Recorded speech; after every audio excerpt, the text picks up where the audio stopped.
Cool. Hello, my name is Ogechi Ukazu. I'm currently a DMA student in conducting at the University of Texas at Austin. And happy MLK Day.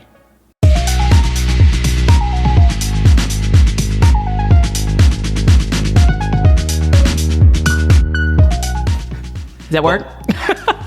Yes, you interrupted me. Sorry. Welcome to Sketchbook Podcast, a discussion about inspiration and process with artists, creators, and designers. As usual, I am your host, Daniel Mathoy Jr., and she introduced herself. She spoke very eloquently over my words. I'm sorry for her interrupting. It's your first time. I was going to say, but it won't be the first time. It won't be the last time. Mm-hmm. That's what I meant. Yeah, we have to start all over again. Yeah, we kind of do. Nope, boo. That's it. Nope, you can always tell how an episode's going to go, how the first few seconds go. Really? And I'm assuming. It's like Major League, like, boo, boo. All right, so we're going to start off right off the bat with a heavy-hitting, hard-hitting questions. We're just going to get right into it, because I know you just woke up. Yeah, you woke up like this, as ago. they say. Now, Ogechi, are you from Texas? I'm from Texas, born and raised. What city were you born in? In Houston, H-Town, hold it down, H-Town. Oh my God, home of Beyonce, yeah, woo-woo. Oh, crap. Gang, gang. This is going to be a really awkward episode now. Why do you say that, Daniel Montoya? Junior. Junior. No. I'm just, so the H. So, what elementary school did you go to? Oh my God, I actually went to a few. All in HISD: Gordon Elementary, Benavides Elementary, Herod Elementary. It's because there was a lot of rezoning and stuff when I was growing up. But I graduated from Herod Elementary. Okay. Yeah. And then the middle school you attended? Middle school was initially T.H. Rogers Middle School, but then I went to Jane Long Middle School in Bel Air. Oh, Bel-Air. Was it anything like the Fresh Prince of Bel-Air? Absolutely not. Complete opposite. Complete op? Yes. Oh. Yes. Oh, okay. Yeah. It was fun. And then what high school did you attend? Sharpstown. High school, yeah. Salopa Denab, the Apollos. What? I know. It's like no one's ever heard of these schools. I mean, unless you're from Houston, yeah. Correct me if I'm wrong, but isn't it pronounced Houston? No. Definitely you say the H. It's not Houston either. Definitely not. Yeah, only if you're white and from New York. Yeah. Is that, or I mean, you could be brown or anywhere black else. or Asian in New York, but it's Houston. It's Houston. It's definitely H-Town, hold it down? H-Town or H-Tine, hold it dine. Yeah, don't. No, I'm not going to try. No, please don't. Now, Ogechi, we're going to get to a bunch of other questions, but okay. Let's get real already. I thought we were already being real. I thought that we always keep it 100, right? As the kids say, yeah. Yeah. Houston asterisks, yes or no? Dude. Oh, don't get me... I just did. All right. So that whole situation... just super sad. And, last week...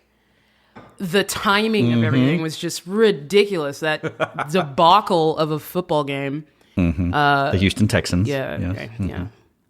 I mean, we were up. The thing that makes it worse is that we were up 24. Significant. Yeah. It was almost like we were the Oilers and the Bills all over again. God. Sorry, Jason Demasali. That's another one. That's another one, man. Yeah, you had just gotten over that one. Yeah, we did. And then, the Chiefs came back, obviously. I mean, that was great for them, and they're going to Super Bowl. Good for them. I'm happy they're going to Super Bowl. Yeah, sure. They went through us, I guess. Yeah. They beat two Houston teams in a row. The Titans. They used to be the Oilers. Oh, geez. Yeah. Wow. So that hurts in a different Houston way. Just got 3 strikes and they're out. Guess they didn't hear the trash can. That is so lame, man. Didn't feel the buzz. Stop it. Okay, back to your question. And then the Astros, the thing happens with the Astros. I mean, it's I guess when, the whole World Series thing was happening, it was really significant for the city because I was like right after, I was going to say Katrina, but that was like 20 years ago. That's crazy. Yeah, right? Was it Ike? No, Ike was like 10.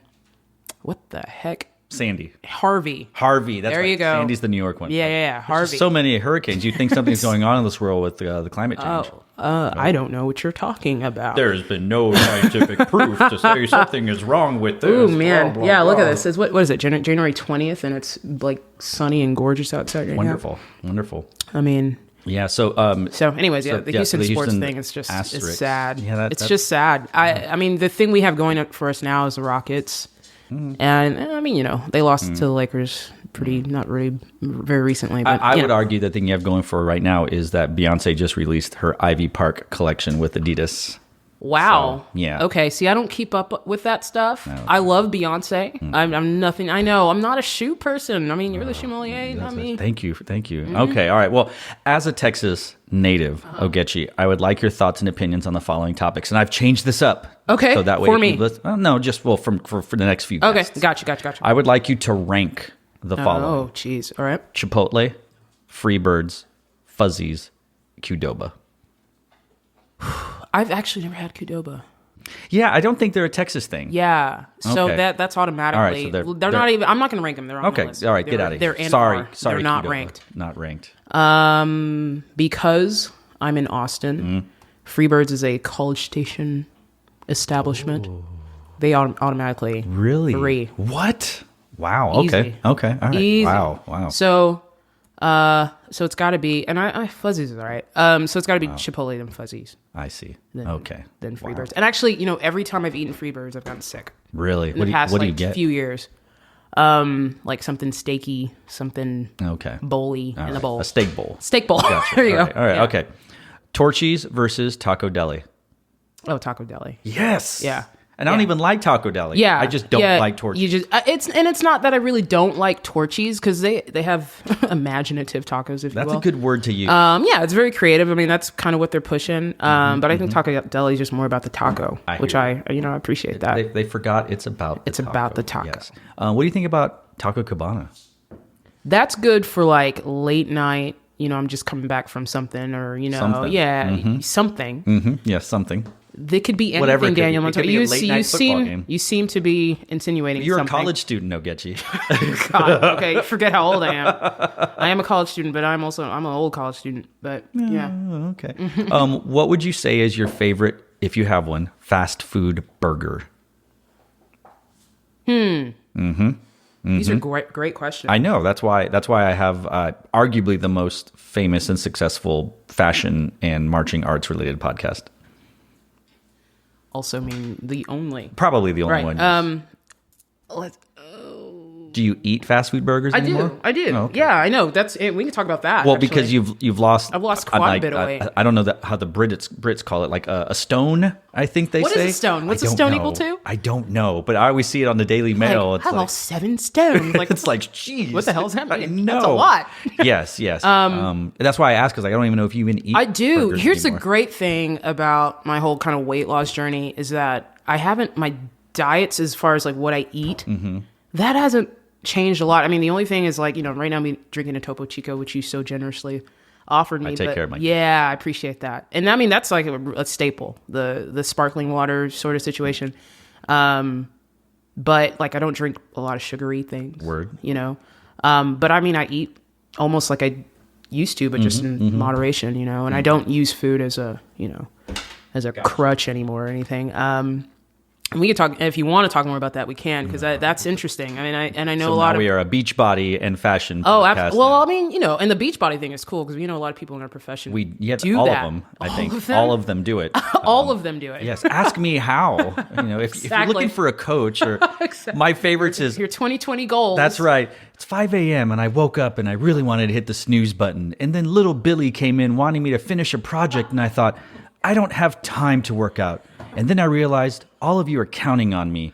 So I got up there and I worked out and I made my shake and I took my photo and I made this Instagram. What's your excuse, right? It's like, I think I literally read that this morning on geez. Facebook. Yes, apologies to all. No, but to all our friends and colleagues who do that, I mean, props to them, Hey, honestly. yeah, they're in better shape than I am. Well, yeah, I'm just kidding. It's messed up. Jeez. Messing with you. You sound like the last guest who came in here and clowned me. Who was that? Your roommate. Oh, wait, he did your show? What? Oh, you didn't know this? Which I literally Which you found out literally just found out. Thanks a lot, 15 Shiree. minutes ago. Thanks a lot. Thanks, Shiree. But yeah, okay. So what were you talking about? I asked you about your favorite fast food burger, I know, yeah, and and then then you it started. spiraled off into Yeah, something you else. started like throwing smoke at Beachbody. Me? Gosh, what's your excuse, Ogechi? I love those guys. I really do. But okay, favorite fast food burger? Probably got to be like In-N-Out or something. Get out of here. Leave right now. I know. Okay, so I was, and this is a recent, like within weeks ago, change. 'Cause I love Whataburger. I love Whataburger. Wow, yeah. And I know, okay, so I was, and that's this is a recent, like within weeks ago, change. 'Cause I love Whataburger. I love Whataburger. Hmm. 'Cause I love Whataburger. I love Whataburger. But In-N-Out seems a little bit more clean. It's just more clean of a, I don't know, of a feel when I eat it. Huh. I feel the same way about P. Terry's. I like P. Terry's. Yeah, I It's love a P. cleaner Terry's. burger. Yeah, But you said In-N-Out, so great. It's not as greasy, Oh, Which so- a greasy burger's great. About to ask, a come on greasy now. burger's great. I just, I'm also including how I feel after I eat it. Let me ask you a question. What's up? As a fellow, can I say it, person of color? Please, I'm a fellow POC. I've got a little color. Little. No, you got more than a little. When my dad used to barbecue for my brother and I, and I don't say, I'm going to say grill. Let me rephrase it. Grill.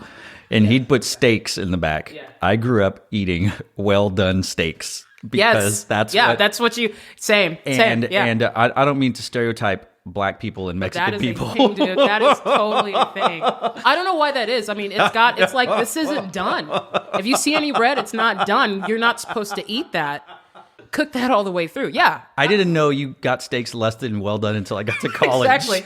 And if you order it well done, people look at you like, Yes. wow, this Neanderthal. I'm on medium minus now. I've managed to climb down. I've done close to rare. But I can do that. I mean, Now- it's tasty. You can, Yeah, you see, can that's the taste thing. it. You didn't know, but Yeah, I mean, growing up, it was you didn't know gray. that. The middle Yeah. of the steak was gray. Exactly. Yeah, Exactly. yeah. I think it's got to be a minority thing, and maybe white people, if maybe a poor, I don't know what. Yeah, it is, I mean, but- I was gonna say doesn't Trump drink his steaks? He probably does. He drink probably his steaks. does, He yeah. eats his steaks well done for whatever reason. Yeah, that's a thing. And with ketchup, isn't that what he does? Another thing. I don't pretend to know anything about him. Yeah, that's probably a good thing. But it wouldn't surprise me that he probably gets a well done steak and pours ketchup on it. Yeah. Because A1's too spicy. I was gonna say poor man's A1. Yeah, exactly. Welcome back to our political podcast on the fine dining of that man Daniel that and currently Ogechi's. inhabits the White House. Dude. Okay. Let's not. So get well on done steaks. Gotcha. Okay. No, no, I'm not. No. Now, favorite fast food chicken place. Oh, Popeyes. Nice. Shiree What did he say? doesn't like Popeyes. What is he like? Well, I asked him because he worked at Zaxby's and he's from Georgia. Okay, so I yeah, asked about Chick-fil-A yeah, versus Zaxby's yeah, versus sure. Popeyes, and he put Zaxby's number one, and then Chick-fil-A, and he goes, I don't really like Popeyes, and he goes, I'm not even going to try that sandwich. He's making a mistake. Oh, That so sandwich is tasty. I might have to talk. We might have to talk when I get back. I love getting that. I call it a bucket, but it's like the box of spicy chicken from Popeyes, and I get like a loaf of bread. Like that's solid eating for me. How many people have you asked about fried chicken on this podcast? And if it's just the two black people so far, I'm just merely pointing something out because it's hilarious. Look, I listen to. I like Dave Chappelle. All right. Oh, dude, he's my favorite. That's my guy. I know Cliff Crooms. All right, so you can't call me that. Whatever you're inferring. I'm not. No, Look, you look. know me. I no, do. I think we both kind of do this. You do it a little bit. I put you call Kanye yours- West on the marching band field. Yeah, that's all what I'm right? saying. You're a line for stepper. the I love culture. it. No, dude, you're about. You're a provocateur, and I am. appreciate that. I really do. embrace everything. Yeah. I think it's fun. Yeah. I think it's funny. Look, fried chicken knows no skin You color. are absolutely it knows right. no culture. Just like watermelon. Dude, who doesn't? Okay. Thank you. This is a Dave Chappelle skit, like for real. That's the thing. Yeah, That's the yeah. thing. Like when he's on the plane, he was like, they offer him, and he's like, oh Yeah. no, if I get the chicken dish, they're gonna go like, of course the black guy wants chicken. You know what? I've been in that situation. I'm like, I don't care. I want chicken. And if anybody goes, well, oh my God, I can't believe she's a black woman eating fried chicken, I'll be like, that is your problem, not mine. Seriously. sir. Yes. You know? Yes. Exactly. I'm gonna enjoy the. Yes, enjoy you the can throat. say the F Yeah. out of chicken Yeah. because fried chicken's good. Look, Exactly. Because as we know, because of the whole Popeyes versus Chick-fil-A thing the last few months, that's on the was zeitgeist. That's a big exactly. thing. So Exactly. I just Yeah, think yeah. it's important to find out. I used to ask people specific restaurants, and then I go, well, no, there might be other things because Yeah, somebody yeah. said, oh, I like. I'd asked about wings, and Shiree said Wings Up. I think, which I'd never heard of. Yeah, Wings Up is down the street from where Yeah, we I live. think that's probably what it is. So, Yeah. anyway, do you have a favorite fast food chicken? That you said Popeyes. Popeyes, yeah. Popeyes. Okay. Yeah. Do you have a favorite barbecue? Oh, my dog's barking. Oh. We heard us talk about food. I know, right? I've had Franklin's, which is great. Yeah. And Salt Lake, which is also good. I mean, it's funny. The best barbecue I've had is here in Austin. What? Not Houston? That's no shade to my hometown. No, Martin goes, he said he's gone on the Houston barbecue tour and he goes, it all sucks. Yeah, it's not as good. He says the best one, why. he loves Truth in Brenham. I've not had that. He says it's the truth. I'm sorry, can I say that? Yeah, of course. Okay, I did. I mean, thank you. But so I guess between those two. It doesn't have to be those two. But No, I mean, it's between those two for me. Gotcha. You know what my favorite barbecue in Houston is? Don't hate. You can say Papa's? Yes. Yeah, Papa's is good. That whole chain is good. Awesome. Yeah, Papa's barbecue is great. Okay, so in Houston, that's got to be the best, but it doesn't compete with the stuff here. Sure. I hear you. Well, we're so close to Lockhart and Elgin and stuff like that. So you can select a different one. All right. But of these three, Pluckers, Wingstop, Buffalo Wild Wings. We'll have to get B-dubs off the list. Yes, thank you. Who? Yeah. No. That's like going to Hooters for wings. You know what I mean? You know, I did that in college. Well, yeah, I know you. Thing. I'm sure you did. TMEA, we would always go. I'm sure you did. Me and a buddy split the 50 wing thing. I don't know if they still do that. That was a thing. I mean, but that's just like chicken. I mean, that's not like, oh man, these wings. Okay. Oh yeah, it's like reading Playboy for the articles, right? Like, right. Yeah, you're not going to Hooters for the wings. Exactly. Is Hooters still a thing? I don't know. I mean, but I'm just making It was the inaugural restaurant. Was it? Oh, because Twin Peaks is like 2? Because Twin Peaks came out after. Is there another? Tilted Kilt? I've not even heard of that. Really? Is there a guy version of these restaurants? I would imagine in certain areas that cater more to that demographic. Okay. Well, if there isn't, that's a niche market. I'm sure I need to get in on that. Yeah, you should be an investor. What would you call it? Ooh. Oh, I mean, there's obvious names. South Park did an episode, I think. I think it was called, we're speaking about the rooster. I think they called it Cox or something. That's great. Don't know. I was thinking like something like Peckers or something like that. Why not? Why not? Why not? Because, She for he, right? Exactly. That's right. Okay, so back to the So wings you put question. B-dubs third. It's not even ranked. It's not even ranked, yeah. Yeah. You put Wings Up third, or what?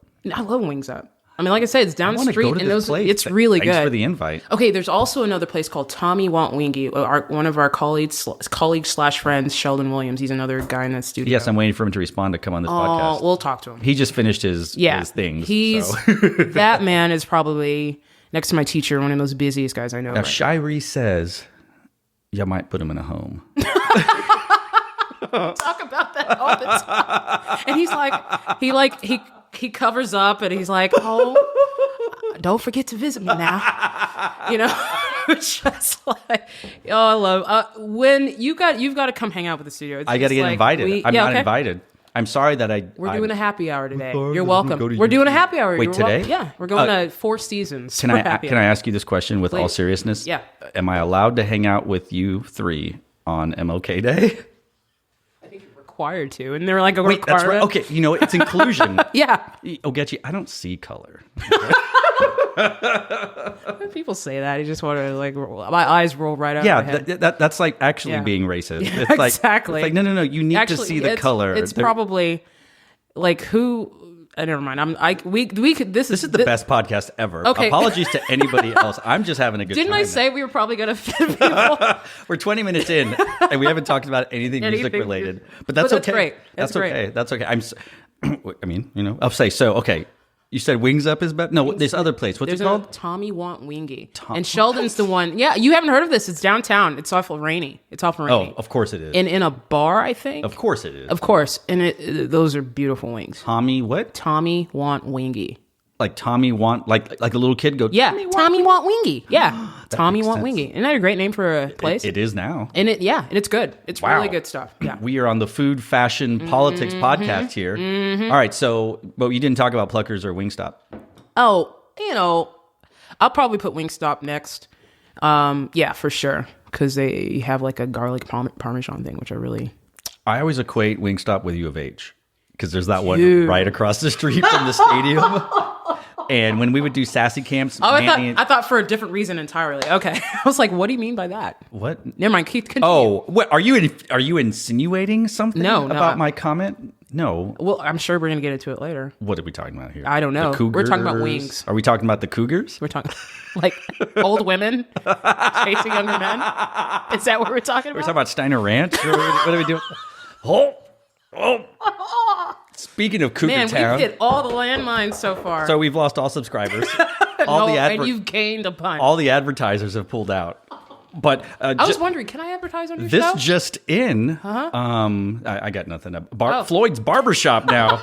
For some reason, it wants to sponsor us. I don't get it. Can I advertise on your show? Like, Go how for it much? right now. How much would it be to get a spot? I guess this is a spot. This is your why? What do you do? I Like give you a later chance on. later Yeah. on. I give you a chance to plug something. Okay. I mean, I don't have much to plug right now. Do you have a rap label that you'd like to?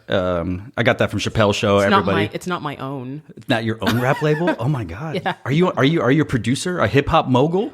Are you and Big Sean collabing? Not yet. Not yet. Not yet. Bonsai.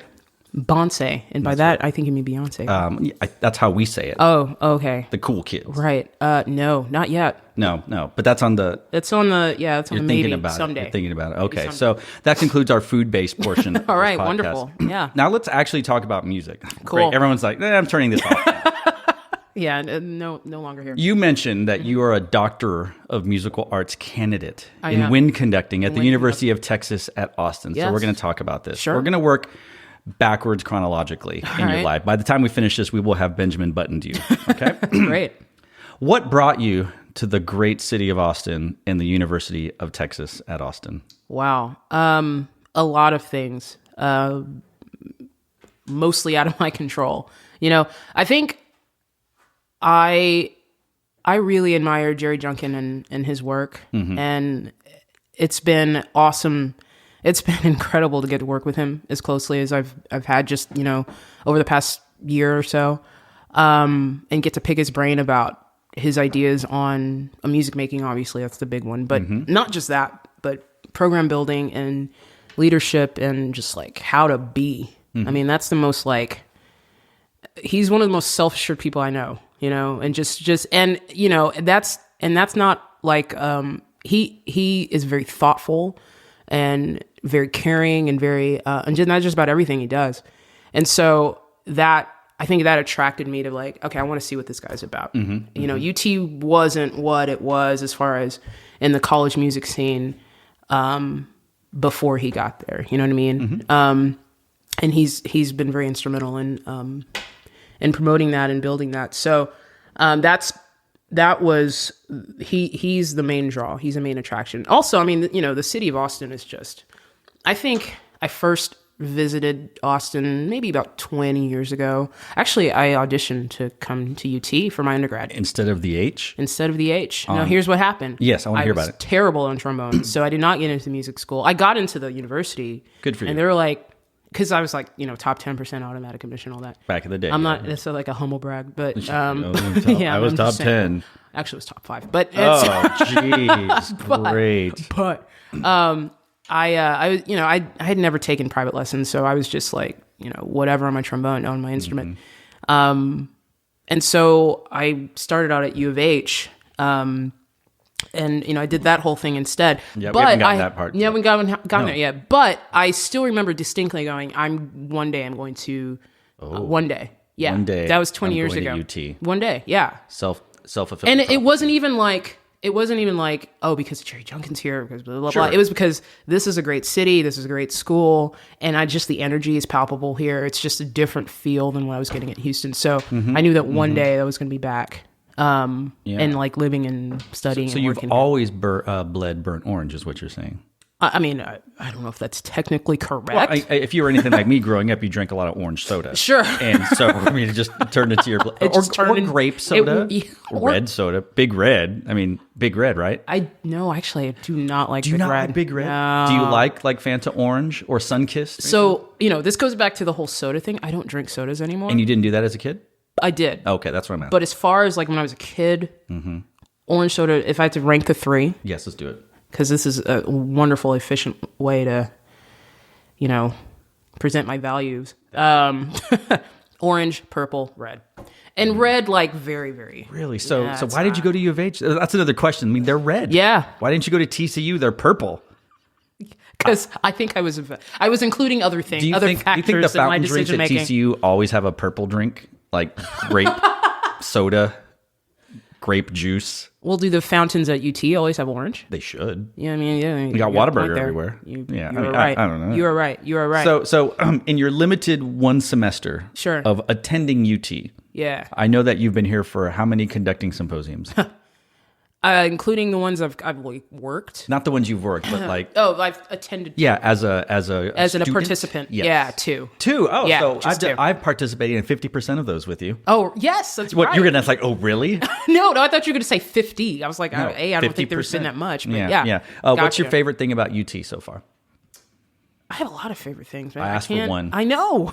You're on the spot. Yeah, I know. This is gonna sound so lame, Oh, good. but the people. Oh my god. I know. All right, podcast over. That's right. Everyone's turn already everything off. turned off. They go back to talking about chicken and soda. Or they want to see, well, how else can Daniel put his foot in his mouth?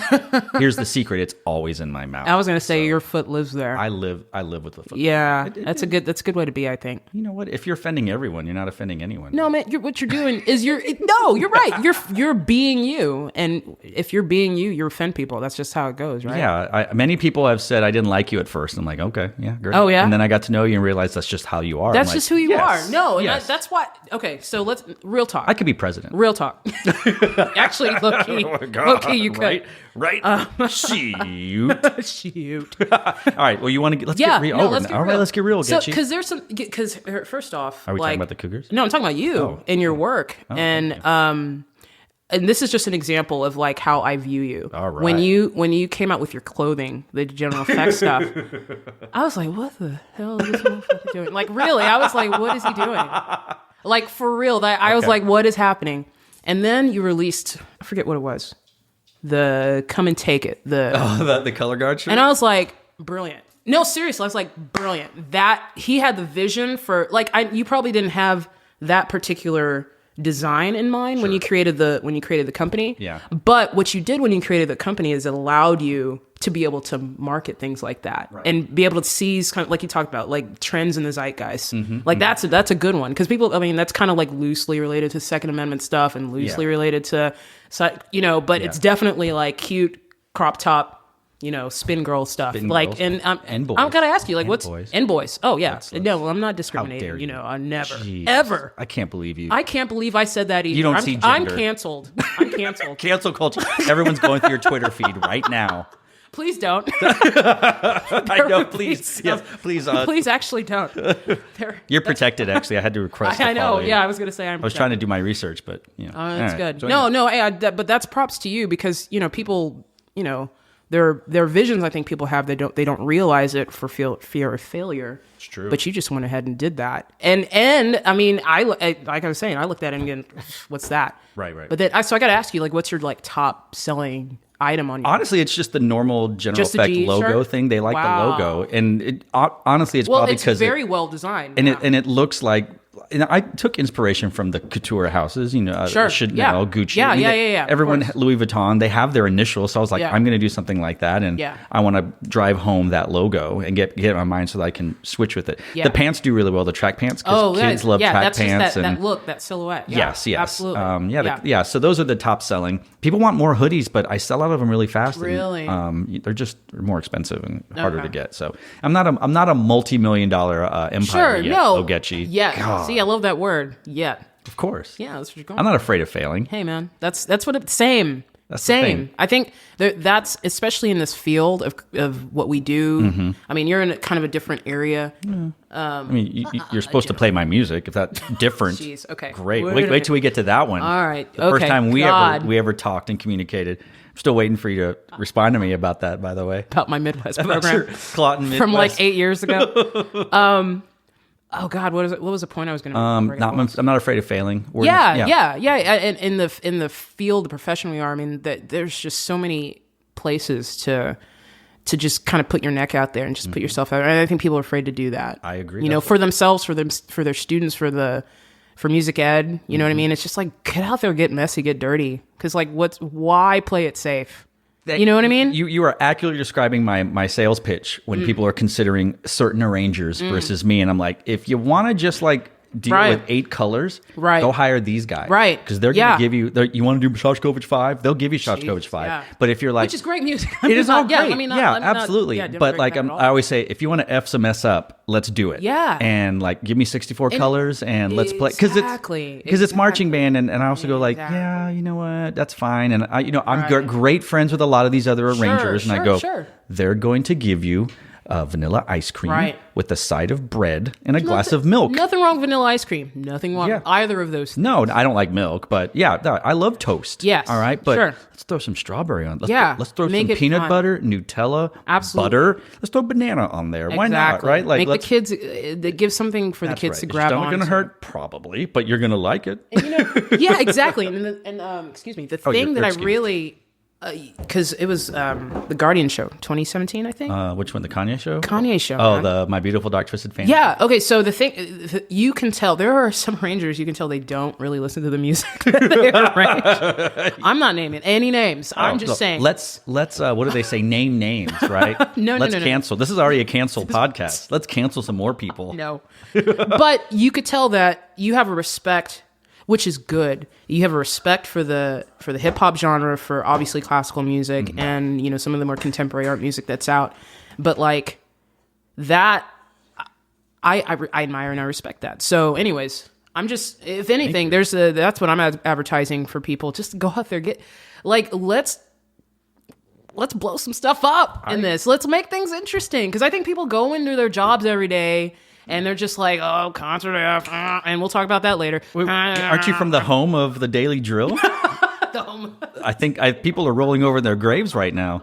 No, I hope not. The Coug Patrol's coming after you. I loved my time at U of H. Well, don't talk about it yet. And okay, well, because I thought we were going backwards. We haven't got there yet. We're still at UT. We're still this at is going to be a 4-hour podcast. Do you listen to Joe Rogan? No, I'm not. Oh, here we go. Or any of those things? I watch some of the replays on YouTube just to kind of get a kick out of it. Yeah, that's fine. I mean, but those are 3-4 hour. Right. Well, not everyone's driving to Nolans and back to listen to it. Are you going to listen to your own podcast? Ogechi? You should. Give yourself a listen. Multiple times. Yeah. You're like, oh, I sound good. Yeah, exactly. Or I sound terrible. I always re-listen to the tape. I put it 1.5 or something, and my wife, she'll go, why are you listening to it? And I go, I'm like a coach. I got to listen to my tape. Exactly. And go all right, I got to change that. Or yeah. No, that's good. That's good. That's how we learn, Ogechi. Yeah. No, you're right. You never recorded a rehearsal before? Why are you yelling at me like I disagree? Why am I yelling at a movie theater? I mean, come on now. All right, was that a little too far? A little bit. Like, sir, this is a Wendy's. I love that as a response. I know. That response. Sir, this is a Wendy's. I saw the Michael Jackson movie, This Is It, at a movie theater in Atlanta, Georgia. Oh, goodness. And it was the first time. I'm sure it was great, right? Oh, everything about the experience was wonderful. I'm sure that sounds amazing. And you don't go to that movie in that city and not expect what was going to happen. Right. But it was like what I imagined going to a black church was like. Oh, yeah. It was awesome. I went to the whitest church growing up. But I did go to a few black churches, kind of just friends invited me. My mom was like, hey, let's check this place out. She said the H-E double hockey sticks word? Wait, what? My mom said, let's check this they said, place. hell, let's check this place out. That would be, I was probably 7, so that would have been weird. But I've been to a few black churches, and I actually spent a considerable time in one. But yeah, that is a very interesting and different way of worship. Yeah. As opposed to these very reverent and very just Yeah, you mean Catholic churches I grew up in? Yeah, same. And I'm currently Catholic. You're currently Catholic? Oh my God. Yeah, should we exchange the body and blood of Christ while we're here? Do you have it I don't. on you? I don't. I threw away my last loaf of bread because the bread had gotten bad. But you got the wine part, right? Got some wine. Yeah, got some Montoya wine. Let's get some blood going. This house was blessed by the Catholic father from down the street. No way. The lady I bought the house from, she goes, oh, you don't have to worry about anything bad because when I bought the house, I got the father to come in. Oh, that's I was like, sweet. Sweet. That's what's up. I'm cool with it. Yeah, totally. All right, word. Totally. Yeah, word. as much as what we're talking about, yelling, movies, Back to the Future. I said Back to the Future. Don't know what that means. I don't know what that means. Hotlanta. What's your least favorite thing about UT? Oh, wow. Shirey had a hard time, and then I prompted him. So let's see what you say. Now, you got to ask, are you talking about, my experience there, or just, the school, or what I've observed? Whatever you want.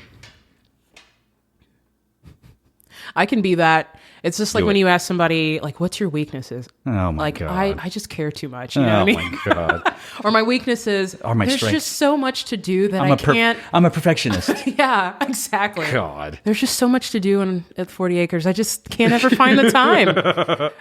That's the weakness. God. That's a difficult question to answer rather. Oh, okay. Yeah, To answer. Yeah, It's, it was very it's easy for me super to easy ask. for you to ask. I wrote it down. It's difficult to answer because it could be predicated on my weaknesses. You know what I mean? I And told stuff that I need to work on. Shari said parking. Okay, that's what he said. That was the worst thing. Dang. Mainly I said like parking. He goes, yes, parking. So Ogechi was about to write a thesis here on... No. Oh my God. I mean, because that's nothing I really agonize over. You know, it's just like, oh. So parking what is it the worst thing? Go ahead. Let's Parking. get... Parking is awful, actually. Now that right, I really You're welcome. reflect on it. No, but Yeah, what it's were you terrible. going to say? I wasn't going to say anything. Oh, you're going to go like, I'm an open book. I'm a wet sponge. I constantly learn at the University of Texas at Austin. I am. Yeah, that's for sure. The only weakness is I only have 3 years to give to them. Wow, you answered that question beautifully. I know. Thank you. So you, of your 3 university experiences, Yeah. have experienced one good school of football. That's Sam Was Houston. pretty good when. Oh, dang. I'm talking about Sam Houston because they went to like title games, right? Right, they did. And actually, last year I was at UMHB and we won. Yeah, you won it. Yeah. Now national championship. we'll get to this in a second. So Yeah. this is a very specific question. When you were at the U of Houston, Okay. Was it a rape enabler Art Briles at the time, or was it Stumblin'? I think it was okay. So we started off with oh God, what's that guy's name? Dimmel. Don't know. Dana Dimmel. Yeah, yeah, exactly. Sure. He was awful. And that was like 0-13 season the year before I got there. Okay. And then, or 0 whatever season, or 0-12, I think. And then I think he was there my first year, and then we won like 2 games. Good for y'all. My freshman year. And then Art came in. Oh, yeah. man. And that was like Case Keenum and all that. Yeah, sure. Was it Case? I thought Case was with... I think he shared someone. I could be wrong. I could be getting some of the dates wrong, but Gotcha. But that I think my junior year was the first bowl game that I'd been to in a while. Oh. Okay. Gotcha. Yeah, dude, Prowls. That's How's things working out for that guy? isn't Life's been he so unfair Is he to him. still at that high school? Isn't he? Probably. There's an article there. I'm about to ask you about that same article. Yeah. Like, hey, you know what? Like, he obviously, as a God-fearing man. Oh, wait. What's it like to be a white man? To do things. Are you asking me? Yes. So I Ogechi. certainly wish I could answer that question. I have no idea. You could always do what Eddie Murphy did on the White Like Me skit on Saturday Night Live. Woo! Do you watch 30 Rock? I do, yeah. Do you remember the episode when Jenna was saying to Tracy that they both had it hard? It's hard being a white woman. He's like, it's hard being a black man. So Tracy dressed as a white woman. Oh my and God. Jenna dressed as a black man. I remember this, like, clearly. Oh, God, I have to watch that. Oh, my God. I don't remember that very well. It was the one where Tina Fey went to Chicago. She had to do jury duty. Okay. And they decided that they were arguing. So Jenna and Tracy were like, it's hard enough No, it's harder being this. So Tracy got this blonde wig and this awful white face makeup. Beautiful. And then Jenna is basically, she's going black, which isn't the first time she went on blackface, because she did it when she dressed as Lynn Swan for Halloween, so Pittsburgh great. Steelers. Anyway. People, okay, blackface. I don't know. I for the record, right. I have never done blackface. I believe that, and morally, it's probably it's a terrible thing, right? But when it's done well, like Robert Downey Jr. and Travis Bender, I mean, come on, yeah. Like it's got to be done really well, That's a real really thin carefully. line, right? Yeah, Yeah. but I mean, if you can walk it, like I'm sure. What's her? I don't know the woman who plays Jenna. Yep. Her white blonde woman. Yeah, she's great. She's hilarious. Yes. I'm sure she played that note really well. Yes, she did. It was great, and I mean, I think they play it for comedic. Sure, of course they did it right. I mean, but I mean, when you're making fun of black people, that's one thing, and Jane it's like Krakowski. Jane Krakowski. There you go. Yes. Krakowski, right? I think it's Kra. Okay. Yeah, I don't see. She's hilarious. I just saw her in Unbreakable Kimmy Schmidt. Have you been watching that Kimmy show? Schmidt. The first and the Great third season show. are great. Second season, but, Which is this the fourth season? That's or out? whatever. I guess the first and the last one's Okay. really good. The last season is brilliant. It's really good. Really but, I mean, well done. come on, Titus Andromedon. Yes. He's one of the greatest characters in the history of the world. Ever. Just really smart writing. It is. Yeah, it is. yeah. And he pulls it off so well. So the question, because you keep throwing me for loops here, Ogechi. I know, I'm sorry. We're in the hour 3 now. Are we? Wow. We haven't even. Time's just flying. We're still at your DMA. We haven't even talked. I know. We're going to be here for a This minute. is going to be a 4-part episode here. Exactly. I'm all about it. How about that Big 12 football, huh? Jeez. I'm calling it. I'm here calling it right now. I will co-sign with what you're about to say. We're going to beat LSU at the beginning of the season. Yeah, that's easy. Okay. Because there's nobody on that team. Yeah, it's like, it's Coach O and That's right, exactly. Mike the Tiger. That's That's it. right. The water boy is going to come in. Exactly. I think we make it. I think we make it to the Big 12 championship, and if we win out, we'll make it to the playoffs. I think UT makes it to the playoffs. You think so? And this is why. Okay. When UT won the title in 2005, Right. UT went to Ohio State, beat them in their own house, went undefeated, won the title. But then Vince Young left. Right. Ohio State came to UT, Right. beat UT because it was Colt's first real year. Sure, yeah. Ohio State went to the title game. They did lose. Wow. So basically, we're flipping it. Okay. So I think we go. I think this is our year to make to the college football playoff. Whether I don't know. There's UT's going to like get fourth and then draw Clemson. And let's be real. Yeah, I don't know, man. Clemson's good. Ohio State's going to be Ohio good. State's going to be good next year. Can't count out Alabama. You Or never can can. You can never know. You can never count them out. Never. I gotta say, like, first off, the Vince Young thing. So I went to school at Sharpstown. Madison High School, where he is from, was just like down the road for me. Okay. So you know like, Vince yeah, Young. and I was like, I'm going to UT. I'm going to UT because Vince Young too. I mean, that was another thing because Texas football, you know. Yeah, it was good at one point. Yeah, it was good at one point. And I remember watching the Rose Bowl. That was just that. I mean, it goes down in history as the greatest football game by college far. football It's still the most viewed Yeah. of college football championship game of all time. Just drama at its highest, you know, and athletic, just a spectacle, if you will. I mean, it was a beautiful game. Thought soccer was the beautiful game. Which is actually football. Football. That's right. American football. Right. Yeah. So, anyways, yeah. So, So you're co-signing this that we're going all the way. College football playoff. All right. That's what I'm saying. Oh, you know what? I'm going in. Word. Do that. Word. I think the odds are like 25-1 that we win the national championship. I'm not going to go so far to say that UT will win the national championship. Trevor Lawrence is still coming back. Yeah, you're right. You're right. And Alabama's still Alabama. That's right. But if you're telling me, is there any team in Texas that's going to make the college football playoff? It's going to be UT. Yeah. Sorry, Aggies. No, Aggies going to ag. Aggies gonna ag. And then honestly, I think OU getting blown out 4 years in a row is really, they're going to be like, all right, take a seat.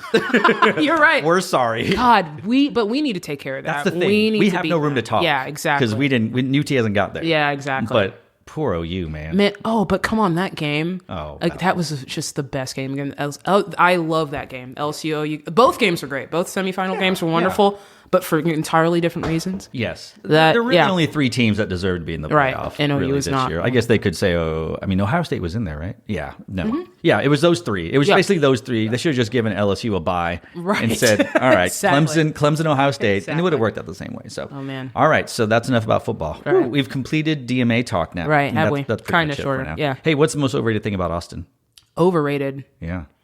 How weird it is, because it ain't. It's really not that weird. It's pretty normal. I mean, okay, as far as like being sort of this liberal bastion in the middle of this red the blueberry state, and the tomato soup. Yeah, I mean, that's pretty special, I think. But that kind of goes with any sort of big city. I mean, college there town. aren't very many large cities that tend to be more red. Yeah.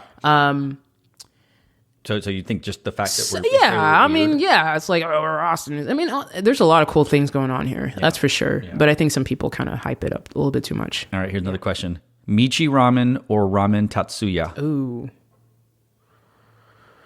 Oh. God. Have you been to both? Yeah, I have. Okay. All right. Very good. Very good. I'm a Michi fan. Yeah, I was gonna swing towards Michi, but there's another one I haven't yet tried. I was gonna ask you to try. Which Dip, one? Dip, Dip. No. What is that?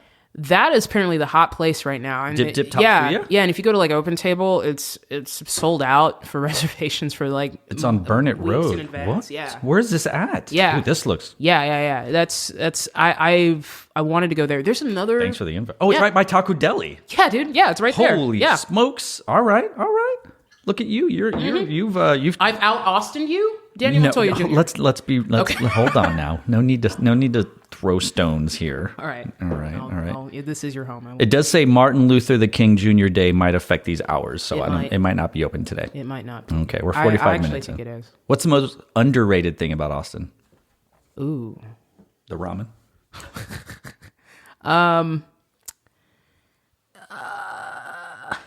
Let's see.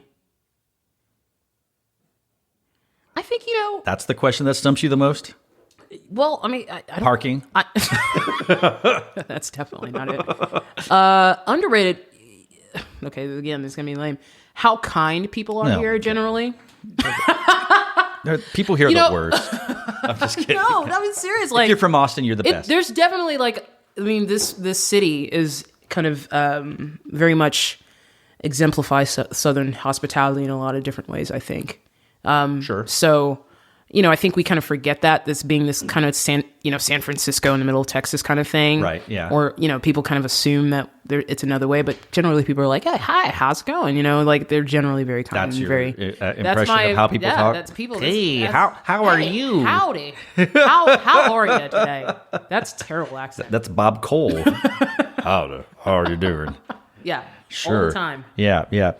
Anyways, yeah. Ogechi, you taught at the University of Mary Hardin-Baylor I did. in Belton, Texas from 2018 to 2019. The visiting professor of music? Yeah. Is that what it was? Yeah. So what made you visit the University of Mary Hardin-Baylor? That's an interesting question. So yes, it is. Thanks for asking. You're welcome. Thanks for answering.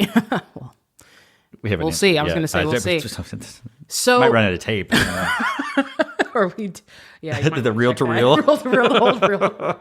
God, what a backwards operation. Someone's winding the Vitrola as we record on wax. See, kids, back in the day. Right, exactly. I was going to do a terrible 1920s accent. You should. No, I won't. Wait. No. What? It's like. Go for it. No. It's Atlantic voice. Yeah, ladies and gentlemen. Exactly, stuff like that. January 1929. It's the Sketchbook Podcast Exactly. With Daniel Montoya Jr. So, anyways, see, this is probably. Why are you not a permanent guest co-host on this? Because this is the kind of stuff that would happen. We just spin in the different. I literally have so much stuff written down on my notes that I'm not sure we're going to get to. I was going to say you're probably not. I'm going to that's Erwin. Yeah, we should always record. Hey, it's Tuesday. Right. Now it's a different holiday. Exactly. Great. How's it feel, white people? What? Well, today's a black holiday. Is it? I don't know. I thought Martin Luther King. Let's get real. Okay. Was he not black? He was black. Oh, okay. Yeah, okay. That part is real. But I thought he was about all people. He is, unless you work in certain restaurants, then you're open today. Or schools. There's school districts that are open right now. Yeah, I question that a little bit. I can tell you what states they're probably open in. Well, this one for sure. Yep. Maybe and some other southern Mississippi. Arkansas. Alabama. Maybe some in Georgia. Ironically. South Carolina. All you people going we have school today. Yes. I wonder. No, I'm not going to ask. Actually, you know how we look at Columbus Day and how people have realized maybe we shouldn't celebrate Columbus Day and it's Indigenous Peoples Day or Native American Day or whatever. Right. What do racists do today? Besides get dressed up like their cosplay and go carry their rifles to the county courthouse in Virginia or whatever. White people out there that are racist or have, are subtly racist. What are you doing today? Today we're recording on Martin Luther King Day. Please email Daniel at... I want to know. And let him know. I want to know what people who disagree with... Can you imagine some... straight up racist emails me? Well, actually... First of all, I'm going to go you listen to a podcast featuring a Hispanic and an African American. And you made it this far. And you made it good for you. Yeah. We're chinging race relations one episode at a time. We gotta. This is history, people. This episode, I'm gonna get fired. You're gonna fire yourself. Yeah, I'm gonna release an apology. I've let down my audience. I'm sorry for. What was the question? I don't even know. Oh, what do white people who don't like Martin Luther King do today? No, what was the real question? What was the real question? Mary Hardin-Baylor. Oh yeah. All I've had. I was about to say Topo Chico. We are both just drinking Topo Chico. It is 1:27 in the afternoon. some magic, guys. It's magic. This is. We should be on our own show. I will. Yes. Can I be Amos? When that would make me Andy. Yeah, isn't that a racist show? Sure. I don't know. Was it? It wasn't. Wayne? And they made cookies. Or is that? I don't know. It doesn't really matter. I don't know. I'm thinking Andy Cap with that lame cartoon with that guy. Oh, You know what I'm yes. I was thinking Andy Kaufman. Oh, and he was But good too. I mean, I don't know. Amos and Andy. I'm literally googling. Amos and Andy dealing with being gay in the 1950s. That's literally something on YouTube you can look up. Wow. Isn't the internet great? I think they did blackface. Yup. Okay, so that's probably not something we could do. We could call ourselves Andy and Amos. Okay. Okay. Anyway. I'm sure there are a myriad of other names we can come up with. Yeah. So, But back to the fighting crusaders. Yeah. So, you said it was an interesting story, and then we started talking about race. Something more interesting. I don't know how. God. I don't know how that happened. We're gonna find out. I'll tell you how many views this I'm very curious to know. I wish I could see stats of how long. Like, do they get turned Just off? start tapering. They're like, nope, I'm done. But this is like almost like a car crash you just can't stop watching. But it's beautiful. I think so. I think it's great. I think you and I, can I say, are very well spoken and eloquent. Yeah, and we're just BSing right now. Okay, so back to my career. Yeah, though. so do you still have one? I know. We'll see. So yeah, Mary Hardin-Baylor. So here's the thing. Like I emailed Jerry Junkin about because I was talking to him about coming back to school. So this is like Rodney Dangerfield, back to school. Yes. Except you're not an old white man. No, I'm not. You think? Hey, how funny is I've this? seen that movie. The two movies about rich people coming back to school are about rich white people. Rodney Dangerfield. What's the other one? Adam Sandler. Billy Madison. Oh, Billy Madison. Come on. But now. I mean, those are both. You know what? You're right. Kevin Hart, Night School. I didn't see that Wow, I haven't seen that either. one. But we've seen the one with the white guy. Yes, it's true. Well, I don't know. I saw the trailer for that. I was like, that just didn't really appeal to me. Can I give a hot take? You're not a Kevin Hart fan. Actually, it has nothing to do with Kevin Hart. I think he's quite funny. Okay. I find Tiffany Haddish incredibly annoying. Okay, so we can. I mean, this is. This is now a Tiffany Haddish hater podcast episode. I think we do need our own podcast because that's a take I will co-sign. It's not that I don't hate her and or think she's annoying. She's just not that funny to me. I know she had that one good scene in that one movie. What was it called? Girlfriends? No, I don't know. Girlfriends. That's the name of a TV show. That was produced by Kelsey Grammer. It was Frasier fame. Look it up. You are wrong. Look a it Girlfriend's Look it TV show. That was on UPN, I think. It was, yes, yeah. UPN. Open. It was. Underpaid. From Dating to Divorce, Joan, Maya, Lynn, and Tony, spelled with an I. Of course. That is correct. It was on the UPN. Who's the executive producer? Oh, God, I don't know. I should go to imdb.com. Look it up. Are you Kelsey Grammer? Are you sure? Let's see. Look it up. I'm going right now. So we were talking about Tiffany Haddish. I'm going to look this up while you talk about her. She's. It was that movie. What was that movie she was in where she did the grapefruit thing? She did that? That's Tiffany Haddish. No, it's not. She's the grapefruit girl. No, it's not. I'm not. First of all, we're going to look at this Girlfriends thing.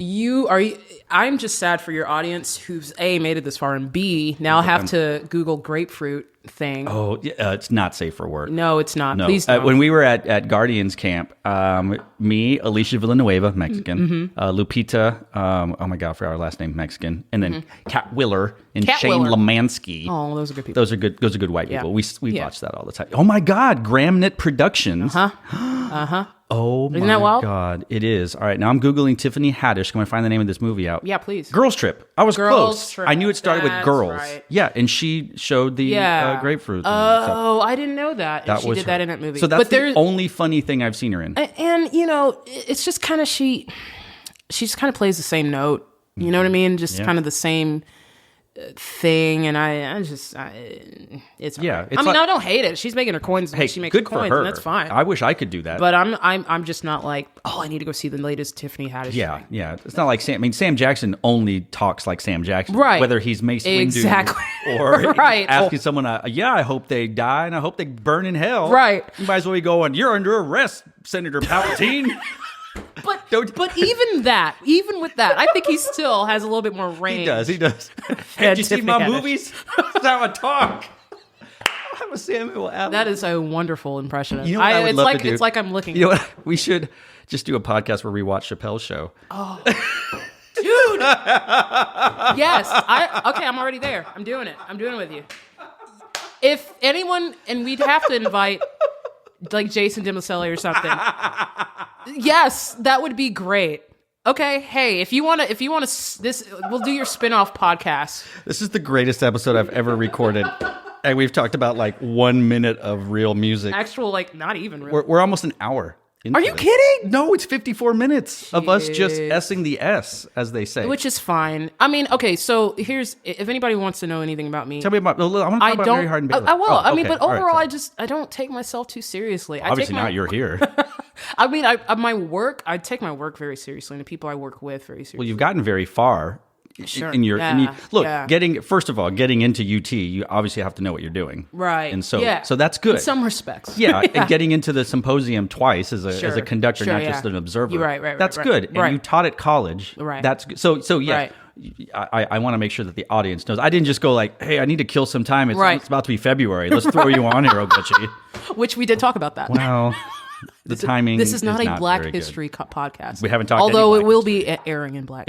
No, it will not. Oh, I thought you said it will. Yeah, yes. And we're recording it on MLK Day. I mean, that's just the day you had open. I know it is the day I suggested. You go. If I could show text message threads, I will say that Ogechi. She said Milk Day, by the way, but she did capitalize the MLK. I did. Yes. I love milk.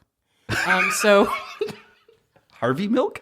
Harvey Milk. Maybe that's what they do. Harvey Milk Day. The white people who don't want to, but then they have to admit the gay thing. It's either gay or black. Boy, homophobic racists are not happy today. This is not a great day. Didn't they just sleep in, or they just work, and they just like this is not a special day at all. It's just Monday. It's just a Monday. They're just mad they can't go to the bank or the post office. Exactly. Oh, those man. poor guys. Well, you know what? The good thing America's great again. Yeah.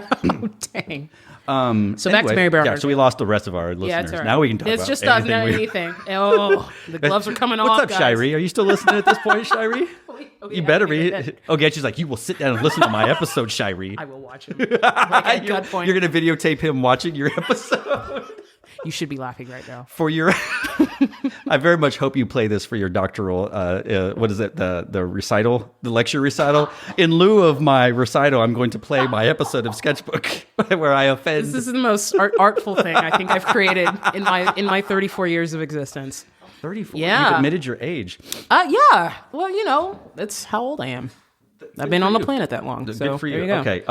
Okay. Can we finally talk about Mary Hardin-Baylor? Sure. Okay. So it started. So you emailed Jerry Junkin because you wanted to come go to school. Yeah, and so we had talked. This is like 2017, like late 2017. Sure. I actually showed up at like a rehearsal, and he was like, I had emailed him before. You didn't just cold call like, no. What's up, Jerry? What's up, JJ? Jerry It's your girl. Oh, it's your girl. Ogechi.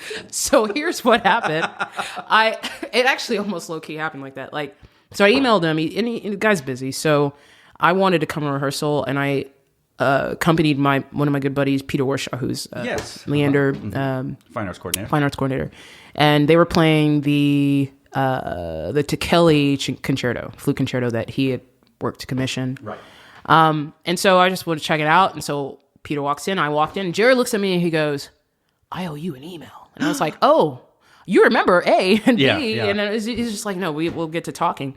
And so I was sitting in the audience, and I think Sheldon was actually conducting something, and Jerry comes and sits right next to me, and I'm like, whoa. And I hadn't really talked to him like prior to that very much, so I was like, oh, Jerry Junkin's looking at me. Now you did the two symposiums. Just the one at that point. Oh, so you had done the one. Just the one. Where we went and partied. Yes.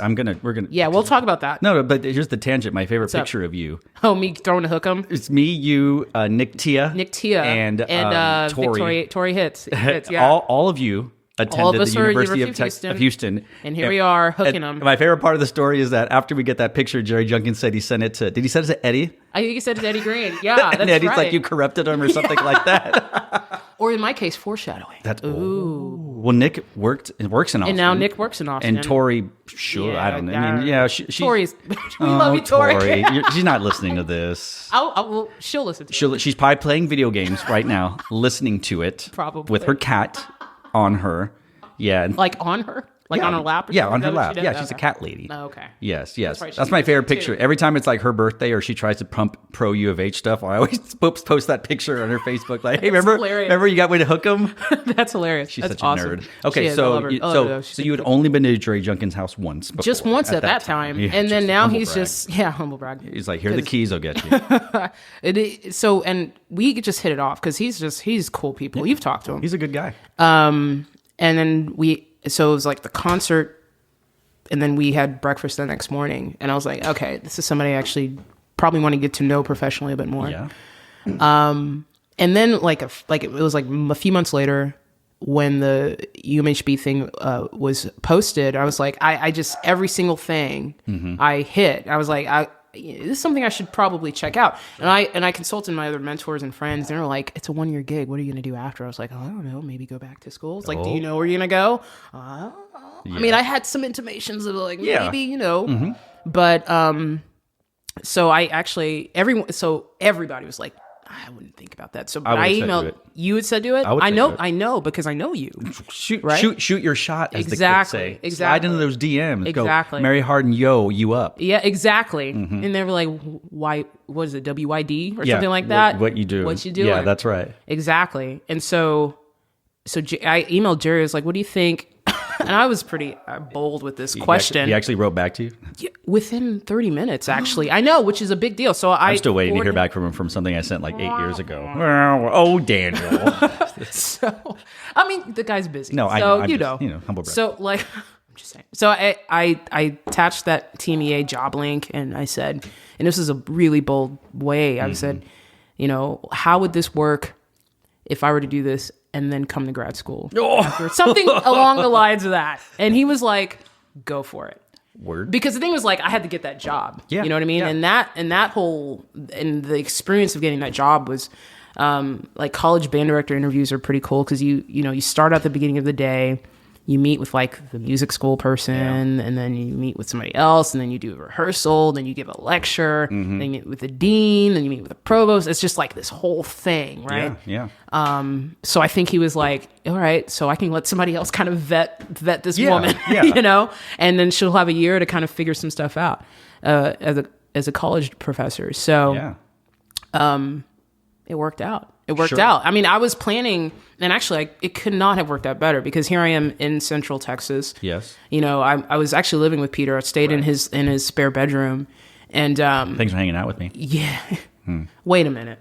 Okay, we'll talk about that. I've later. lived in this house for over 10 years now. You are so right. I'm sorry. Okay, hey, now if there's a podcast that'll give us time to act like I will tell you that after Shiree and I recorded, we exchanged phone numbers because we realized how cool we were. Of course. And then like hours later, he was like, "Hey, what are you doing tonight?" I was like, "Nothing."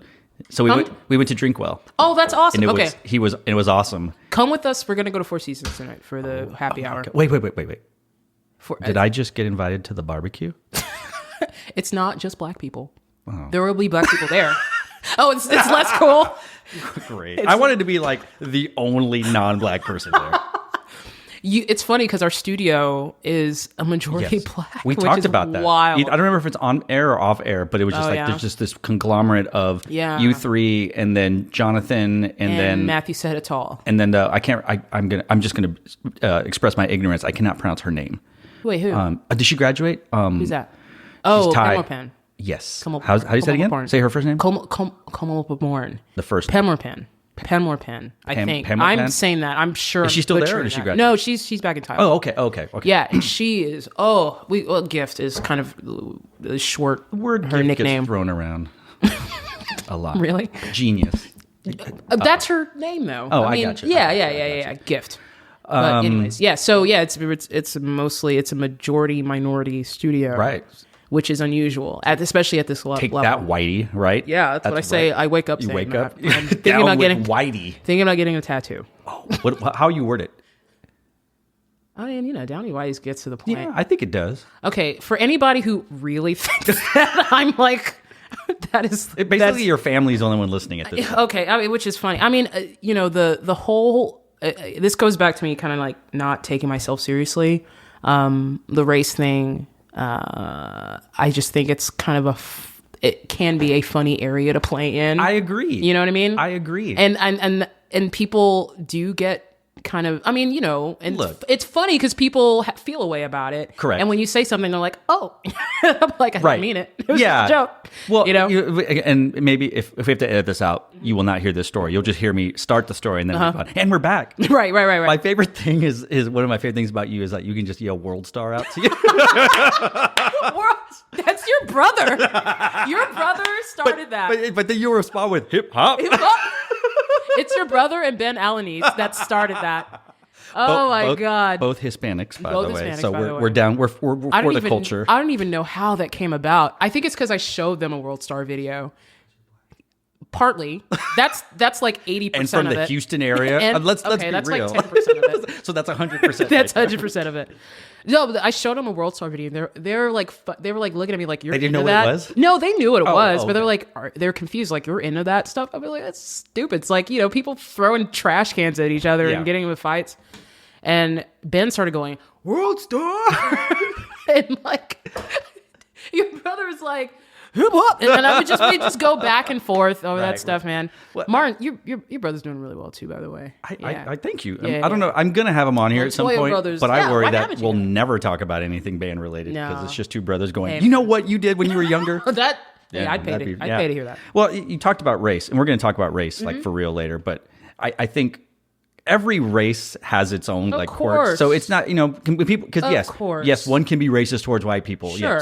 Yeah, sorry, Yes. people of color, whatever. But If that's a hot take to really- you, then I don't. I mean, not. Yeah, I'm it talking shouldn't to be. people out there. Yeah. Like, if that's a hot take, then any race can be whatever. discriminated against. Yeah, exactly. I get all that, but Exactly. I also feel like Because people will start talking about power and Yes. know if influence and stuff. It's like, okay, that's valid, yes, but if you are making any sort of value judgments on anyone based solely on their race, Correct. that is by definition racist. that is correct. That is correct. Period. The end. And I think part of the issue is that it's so hot button topic. Sure. People are afraid to talk about it in any way, shape, or Right, form. right, So that when right. someone jokes about it, oh Yeah, my exactly. God. And it's like, well, let's talk about it. But we don't have to get serious Right, about which is it. why it's funny to do it this way. I 'cause think you so. can sort things out Too. and still be hilarious. Exactly. Yeah. Like, do I like salsa? Yes. But do I not like guacamole? I do not. Oh. And people go, what? And they always go not like, Mexican. but that's what they say to me. And I go, I don't like Manolo either. And they're like, what? And I'll go, guess what? I also don't drive a lowrider. Dude, there is a Facebook group, and it would be funny if you were joining, called Black Austin. That I joined. I am literally getting invited to all the barbecues now. This is amazing. So Ogechi. I'm on Black Austin, and one of Really? the posts was, whatever. One of the posts was, what would get you like canceled as a black person, essentially. And people were like, I hate chitlins. I don't think Tiffany Haddish is very funny. Like, just making these super hot takes. And I was just dying because it's like, yeah, well, no group of people are a monolith, right? I mean, Yeah, there's exactly. nothing like that everybody Yeah, right. agrees with. I mean, so it's funny. I think that stuff is just hilarious to me. yeah. Especially now that we've gotten past a lot of, the real serious like segregation and Racism's stuff dead. like that. We had a black president. Oh, right. Did you know that? Wait, when? I'm just kidding. I don't remember. So he's only half black. Everything he did has been stricken from the record, apparently, by white America. Oh, bummer, right? Bummer. Yeah, thanks, Obama. Oh, my gosh. God. You know how my life has been better since he's been president? How? It hasn't. Well, It's always been a really good life. So. that's what I was going to say. It's always been actually pretty good. I mean, I haven't. What about gotten- since Trump's been president? Has it gotten significantly worse? Look, So, I have to be all right. really honest with you. Not a question we should answer. I got a drum corps job. I got fired from a drum corps job, but I also got a better one. Hot take. Thanks, Trump. I don't know. Were you going to attribute that to him? I Is that one for Trump under the win column? Look, I mean, he's probably going to He'll- tweet. He's he'll- literally yes. tweeting right now. Thanks, Daniel, for the job. I'm so glad you got the job at Madison Scouts. I've made Madison better again. Jeez. God. You guys should get those red hats. Oh. Kidding. Don't do that. That was a joke. No. Make Scouts I good would. again. No. Yeah, whatever. We're going to make him Scouty again. That's for sure. So I guess thanks, Trump. Actually, really, thanks, Jason Robb. So Yeah, that's a good guy. you talked about trombone. We're gonna because we're already an hour and 8 minutes now. Jeez. You Yeah, taught. skip some- Okay, so skip some stuff. I'm gonna condense some stuff and ask you a question that I didn't ask Shiree. And if Shiree were to listen to this, or any of your peers and colleagues, I would like to publicly apologize for how this is going to sound. Okay. Oh man, I'm ready. You taught at Clear Creek High School. Yeah. You taught at Cypress Ridge High School. Yeah. You taught at Claughton Middle school. Middle Yeah. School and Bammel Middle School. Yeah. Collectively, you have 9 years of public school education, or is it 8 It's and then 1 year of college teaching? So in like 9 years of teaching total. My question to you is this. Typically at the doctoral or master level, all you have to have is the quote unquote 3 years of public school teaching experience in order to become a master of music or a doctor of music. Okay. Right. Some get it all at middle school, Right. Jonathan. Sure, yeah. Some combination of middle school and high school, like Shiree. Yeah. Do you think that 3 years is enough time what a to great adequately teach college level courses that'll Right. focus on music Teaching. ed, brass, curriculum and instruction? Sure. Because you've taught at middle school and high school and Right. college. Right. And you're going to walk in, ideally, in 2 or 3 years and Right. teach at a college level and go, we need you to teach like Dr. Right. Cavett or Right. Doctor or Mr. or what or Mrs. Right. or whatever. You're going to have 9 years, 3 times as much experience as some of your colleagues. And that's not to say or to downplay Yeah. anything like that. No, I mean that's just kind of the reality of the situation. But- sure. You know, there we go. Ooh, that's That's my hot take question. that is a hot take question. Because I want to ask that of most doctoral candidates. Right. Because it's not their fault that UT Right. or other institutions go, Right. you need 3 years. Sure. Okay, so let's look at it a different way. I will. So I think ultimately, and I'm actually like in the back of my head planning a like a presentation on grad school and like what you should consider into your making decisions for if you wanted to enter that space. I think when you strip everything away, what grad school and any sort of schooling after your undergraduate degree should do, it's equipping you to solve more complex problems and just more it's providing you it within specific contexts. All right, I'm not saying like it's like my degree is not going to help me build rockets or anything, but just it's equipping me to solve and putting me in experiences where I'll be able to get these tools and get this experience to solve problems and when I'm in another sort of situation. So I think ultimately that's what that's about. Okay. So with regard to, I guess, my colleagues who have maybe less teaching experience, I mean, first off, those guys are smart. Sure. as hell. I mean, they and musical is all get out. And I think on, where they don't rack up the points, teaching wise, on another scale of just knowing people and knowing how to deal with people and knowing themselves, they blow a lot of people out of the water. Sure. So I think that maybe mitigates that, the lack of, years in the public classroom, in the public school classrooms. And, somebody like, Jonathan and specifically Jonathan and Shiree, I mean, I would trust those guys with any group, you know what I mean? Like any group of kids, because they are so invested. That's the thing with them. They are so invested in the people in front of them and their experience, one, and two, just like what they're getting, what the students are getting musically. Like, again, that's another value, like measurement that I don't think people really consider. Sure. So I think that, because there are people with 30 years of experience. It's like, I wouldn't trust you with, with just one sixth grader holding a trombone. You know what I mean? Sure. And I mean, and I don't want to say that like with any sort of derision or any sort of contempt for those people. Cause I mean, they're doing their thing, but I know a lot of people could do it better. You know what I mean? Yeah, Including those two guys. Yeah, I think, as far as, let's talk about Jerry and or any sort of like high profile, if you will, grad conducting program. I think there's just a set of skills, personality traits, and that they're looking at that isn't really quantifiable by your years of experience or defined by your years of experience. You know what I mean? So I think the two things I mentioned before sort of will enable those guys to be a terrific resource for any college music student going through whatever programs they end up being at, because they'll, Shiree is taught at both of the high school and middle school, Jonathan just at middle school. And I know a few others conductors who've gone through not just UT, but other places who have similar years of experience that are terrific musicians, educators, and people. And I mean, ultimately that's what we want to be at every level. So they're able to model that for their students. So you see how that kind of ninja swiped that question, man? Yeah. A ninja I kind of like, I bodied that question. Did you? I thought so. Oh, okay. Thank you for that. I just needed to give us time to calm down for a little bit. Yeah. Actually, I might need another topo. All right. So here's what we're going to do. The crowd won't know this, but we're going to pause this. And then is this going to be included? Yeah, I'm going to talk about this. Okay. I don't know. Maybe talk about the pause? I don't know. Like you should. We'll see. All right. So we're going to pause. You're going to get another. Oh, wait. Oh, no. I might have to put it on ice. You know what? That's all right. We'll be back in a snap. All right. And the theme song could be like, breaking down race one episode at a time. Something like that. I think we have to break on that. We couldn't? Yeah. All right. I just think it'd be a lot of fun. And we go like, hey, racists, we're back. It's your worst nightmare.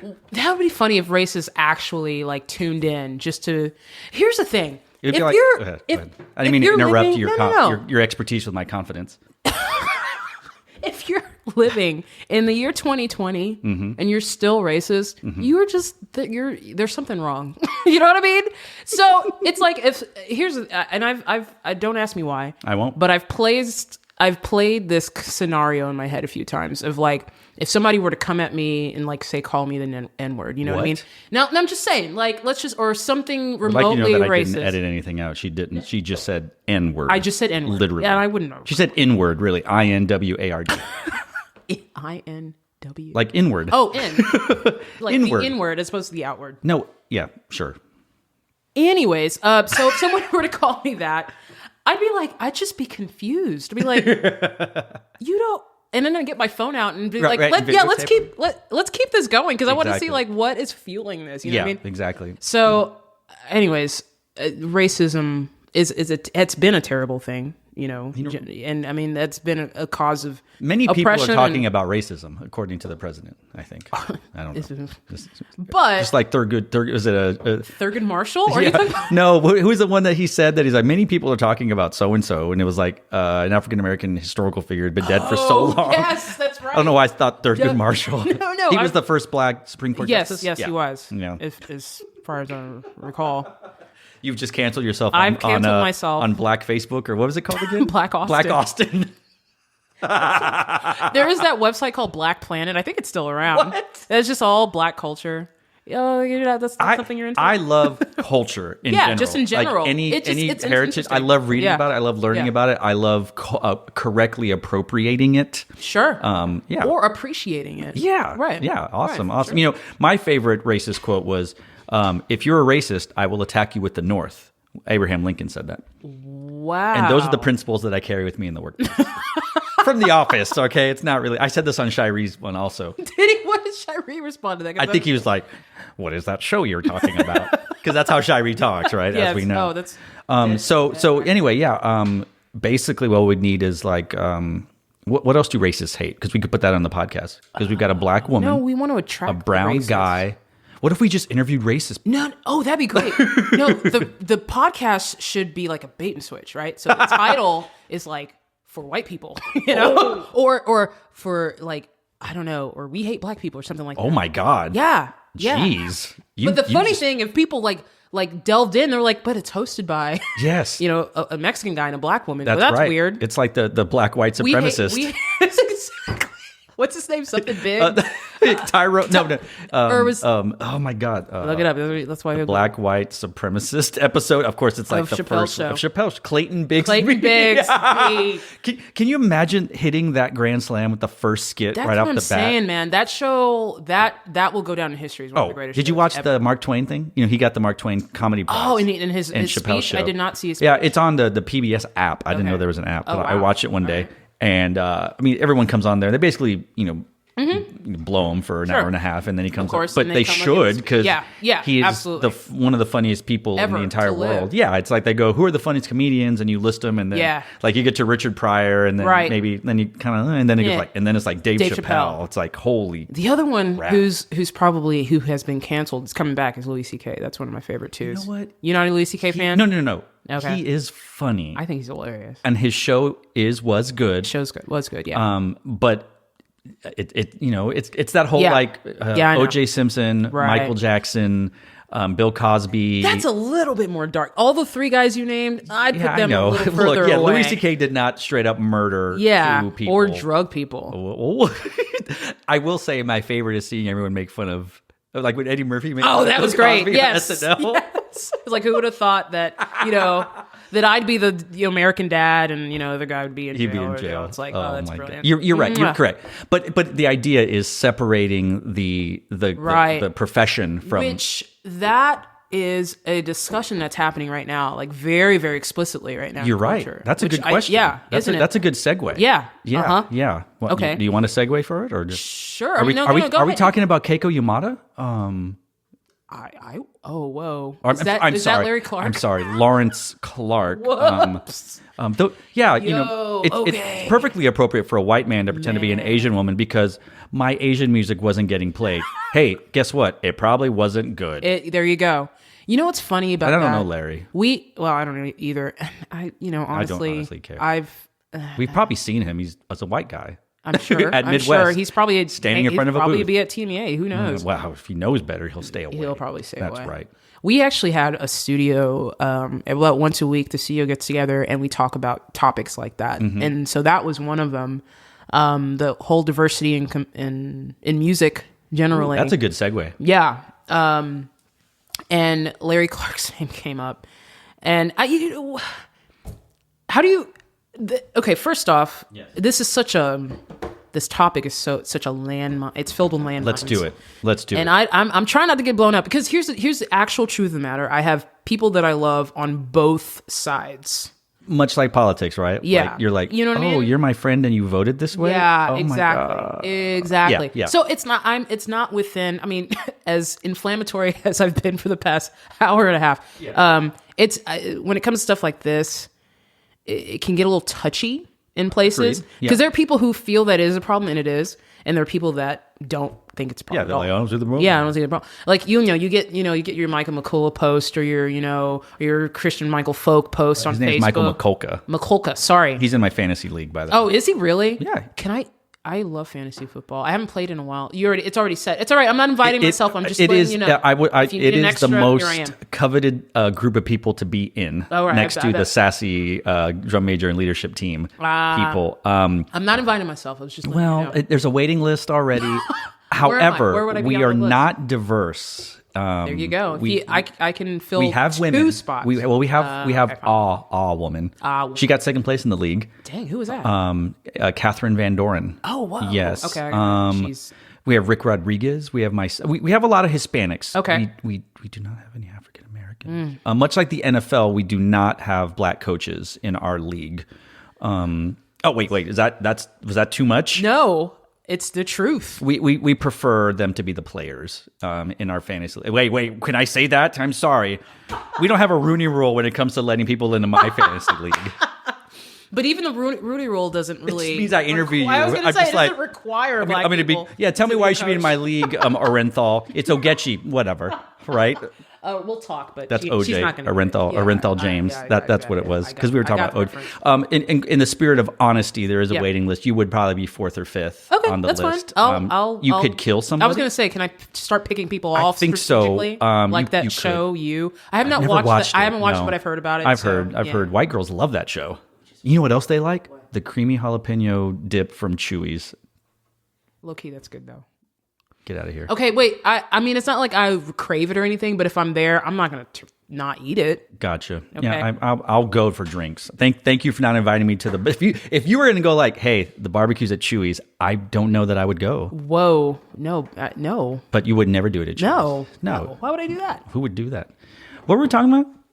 Diversity in music. Diversity music. Yeah, and just like the conversations that we've had as a studio about that, because it's such a complex problem to solve. Can it be solved? That's what I'm saying. The thing that I think the way we should not go is I guess, accusing people of maybe nefarious motives for their program selection. Sure. Because I think that's where some of the rub starts to happen. Yes. You know what I mean? It's like, McCulka, I'm sorry. I apologize for... That's why we got on fantasy. Michael McCulka. Yes. And I retweeted some of his stuff too. Which is great stats. So I will freely admit that I'm one of those that likes to let the atomic bomb go off and I watch. But the thing is, it's like what you're doing with that, you're highlighting the problem. But I think some people like to turn it into, well, they're just racist, like it's instantly there. Yeah. I mean, I think there's a little bit of that's there. I gotcha. And so that kind of accusatory, judgmental tone, I think then you have these band directors like, I was not thinking about that. And I think that's the problem. Yeah. I think that's why people think it's a problem, because they didn't even consider it. Right. Like, and I'm not going to this is not a throwing anyone under the bus conversation here. I'm just going to speak facts.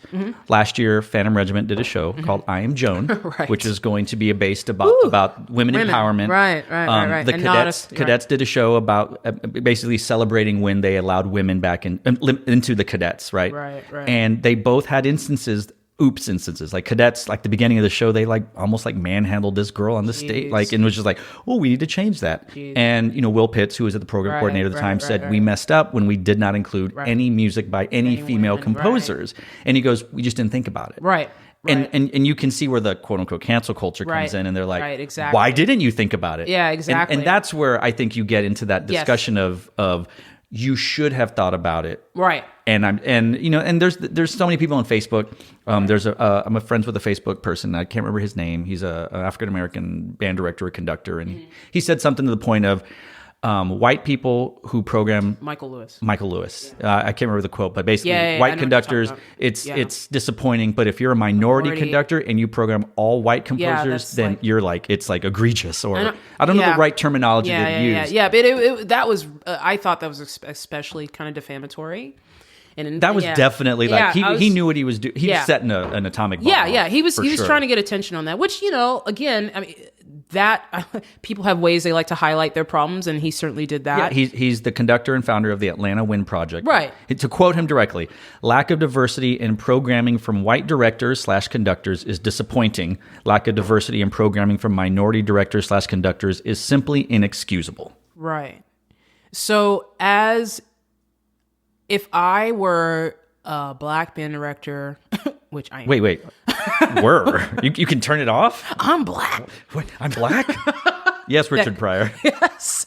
Man, not enough people have seen those movies, those Gene Wilder, you have to be Richard of a Pryor's certain movies. age. That's true. And but even I was really young when those came. I wasn't even born when those came out. I'm like 7 years older than you. That's true. But I watched them like when they came out on like syndication or whatever. Yes. No, God. Yeah. And like you said, movies. you can never make that movie again. No, you can't, which is so sad. You could, I mean, can you imagine if it was, let's say, Kevin Hart? It would be Kevin Hart and Robert Downey Jr. Yeah. They could do that. Yeah, because they could do that. Yeah, but it would inevitably be like The Rock. Yeah. Which no. I like The Rock. I'm just tired of him. Yes, because when we talk about people just being one note, exactly. He's one note. Exactly. He's the male Tiffany Haddish. Yes, right? there you go. So hot takes. Hot take. Great. Someone's gonna go, oh, you just don't like black people, do you? Yep, which is why he spent an hour and a half talking. I know. Exactly. Hey, I've got a black friend. I've got two now. Cliff Crooms. And me. It is so awful, all of our circle of friends that are band directors, because inevitably, if he ever comes to, do you know a black guy? It's Cliff Crooms. I love me some Cliff Crooms. Dude, Cliff is it's funny. I saw him this weekend. And you're going to see him again. Yeah. And I think Shireen and I talked about this. Those of us that remember Cliff from undergrad Cliff or different Cliff was like, he went to UT for his undergrad, and he had a house probably around here, sharing, you share. And the thing I can remember the most from Cliff is his garage was filled with couches. Like, because and people partied and hung out in the couches in his house. Cliff's house. Yeah. And you think about Cliff Crooms, Mike Howard, Jeremy Spicer, all these people when they were 18, 19, 20, 21. And now, like, Mike Howard's won Grand Nationals and Cliff Crooms, Dr. Cliff Crooms. Yeah. And you're just like, oh. Yeah, from humble beginnings. That's a good way to put it. So we're talking about the diversity program. Yeah. thing. So if you're a black conductor, because I think you can relate. because I can, or what I'm talking about is like, if I'm at a small middle school and I'm just trying to, and I have very limited budget for library and things like that, it's like, for someone to come down on with that, and this is nothing against Michael, because I get it. He's trying to highlight the problem. Yes. But he also needs to I think he would need to understand how that could come across to somebody who genuinely is not thinking about it. Yes. If you can maybe introduce that concept or idea of because there's so many things that go into. I think the more interesting. Okay, I'm sorry. I think the more interesting discussion is what contributes to your decision making for programming. You know what I mean? Oh. That to me is a more interesting discussion. Because there's a lot of things like, the depth of your group, who's in your group, Correct. What Correct. year, there's just so many other things. There's tons of issues. Now somebody's trying to slip in this other thing that you were like, oh, that I really need to consider that. And not only saying I need to consider that, but you're saying that needs to jump up to priority number one almost. Right. You know what I mean? And so you have, I think that's when people can start getting resentful and going, well, then I really don't care. You know what I mean? Which is why I think we need to be careful about this conversation. Right. Because it can be polarizing. I agree. You know what I agree. mean? Well, and I've done region bands, humble brag.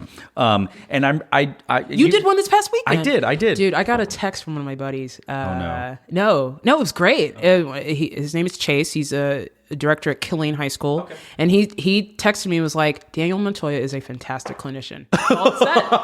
And I loved it. And I was like, that's my dude. Thanks, Chase. That's my dude. Thanks, Chase. He's great with kids. And so, yeah. I like doing it. And I'm usually like the 9th grade band guy or the 3rd band. Like which band they give you? This one was concert band. So there were 3 bands and then the 9th grade band. Okay. So, they always bring in the ringer for the first one. So sure. it's Who's like, the ringer this year? This one was Dr. Gary Garner. Oh, he's great. Yeah. Okay. And it's usually get the college professor. And then sometimes if it's only Some 3 bands, person. it's like a really good high school. When I did El Paso last year, Pam Baumgarter she's at Waco. Okay, yes, Midway I've now. heard this. She was at Yes. China Springs. Yes, before. yes. She did the second band. Okay. So I'm like that. I'm that you're guy. that guy. But that's fun. When I started doing them, I love it. Yeah. I made a fact to go look at women composers, black composers, Mexican, because I knew actually maybe not Mexican, because I was like, I'm going to play one of my pieces, so I satisfy that immediately. Can't we're immediately 33%, 25% is Hispanic. Sure. But I understand the problem, because not only am I doing a grade level where I have to do a 2 or a 3, maybe a 1, so that the box gets much smaller. But then there's also not every piece of music's good. There's also that. I not everything I've written is good. Not everything that J. Cole's has written is good. Ryan Day. Right. Right. I can't play an Omar Thomas piece if I'm doing a 9th grade band. No, like I can try Shenandoah. Shenandoah's actually, I think that's very achievable. But I didn't. That wasn't one of my lists for this one. Sure. But so there's so many considerations, and you're also dealing with instrumentation. You're dealing with time limits, and so this past one I did one by myself. I did one by Ben Taylor, white guy from the Midwest with Technoblade, and then I did one by Victoriano Valencia, a Colombian composer. Man, you did some. Well, Martin found it for me. Oh yeah, and he did that same Valencia piece in Mansfield, but he also did a Bruce Yurko piece, Night Dances, and he did this other piece called Ancient Flower by Yukiko Nishimura. Yes. So it looks like he had 2 of the 3 were minority groups. Maybe Bruce Yurko, I don't know if Bruce Yurko was black or Asian or what. I guess we could look and figure that out. But it is hard, because there are other factors that go into play. Sure. Let's also not forget that if you're doing a concert and sight reading concert, you have to follow the list. Exactly. And how many marches are written by non-white guys, or how many people on the list are not white guys. Right. And so when you make, again, I'm kind of to go back to that. And I think that comment that you read is just exemplary of some of the kind of the vitriolic side of that argument, which again, I don't think is helping. I think what that is basically representative of the frustration people are sensing, which is all fine, understandable. But if you want to have a productive conversation, that's the thing. Accusatory statements like that I don't think help.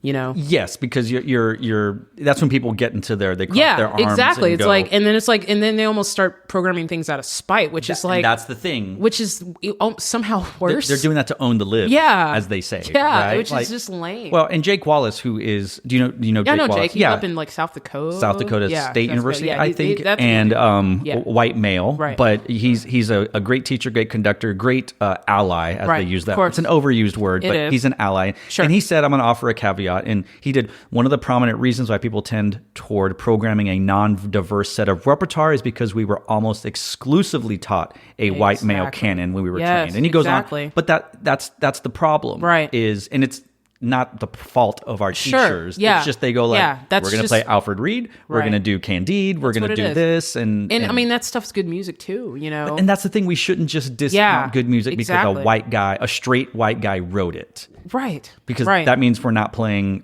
a lot of good music. Right, exactly. Only because they're white. Right. So that leads me to this, and we're already talking about it, but I just, there's the new Midwest Clinic programming recommendations. And one of them... I actually haven't read this yet. Okay. When did this come out? It was at Midwest. Oh, at Midwest. So the committee recommends that Midwest add a band and orchestra requirement for performing ensembles to program at least one piece by composers from historically underrepresented groups, which include women, composers of color, LGBTQIA2+ composers. Shiree and I had a whole like, what? And disabled composers. So it's a recommendation, whether or not that's true or not. And I have heard, this may not be 100% true, but there was a group or two that submitted their program that was all white male composers. And it was sent back and go like, you may need to reconsider. Wow. And add, whether they knew it or not, or they go like, oh crap, stuff like that. Right. So, I have a thought, I have a hot take, and by the time your thing comes out, my hot take will have already been said. I think how are you publishing? Shiree and I already talked about gotcha. this. Okay. I think it might do more harm than good. I agree. And I agree. I'll tell you what. Now, I use this metaphor, and I'll use it again. Uh-huh. If your Midwest program is a house, and you have every room, right? You're like, okay, the living room is going to be my war horse. I'm going to do Lincolnshire, right? Well, I have this one room that I have to put all of the minorities in. That's going to be the smallest room in the house. And all of you, and by you, I mean black, brown, yellow, etc., women, gay, whatever. Y'all are all going to go in the utility room, and I'm going to pick my grade 2 from you. And then I'm going to feel good about myself because I've done what I need to do. Right, I've checked the box. As opposed to, which I have to assume that this was the intent was, we're going to show exposure. It's going to make people look and listen to other music. Right. I think if you don't put the handcuff on them, I think there's more of an opportunity for someone to go like, oh, this person, and then there you have 33% of your program is that way because you're not going, well, here comes the minority piece. Ooh, man, I don't think we have enough time to really parse out. I'm serious, like just to parse out, because the implications of this are, I think they're pretty wide reaching. Because it's almost, I mean, not almost. It's like it's affirmative action. It is affirmative action. Which exactly. That's a whole. I don't want people to think the reason. And so I told Shiree, I said, number one, I don't want people to think the only reason I'm on a program is because I'm Mexican. Exactly. But as I said at the end, if someone's going to promote my music at Midwest because they need to put a Mexican on there, I'll take it. I'll take it because that's going to put money in my pocket. I will take it. But I also, it's just like I don't want people to think, oh, the only reason she got into UT is because she's black. I've been told that straight to my face. And that's the thing that sucks. Black and female. So I check both boxes. And that's the thing, right? And it's funny when people say that.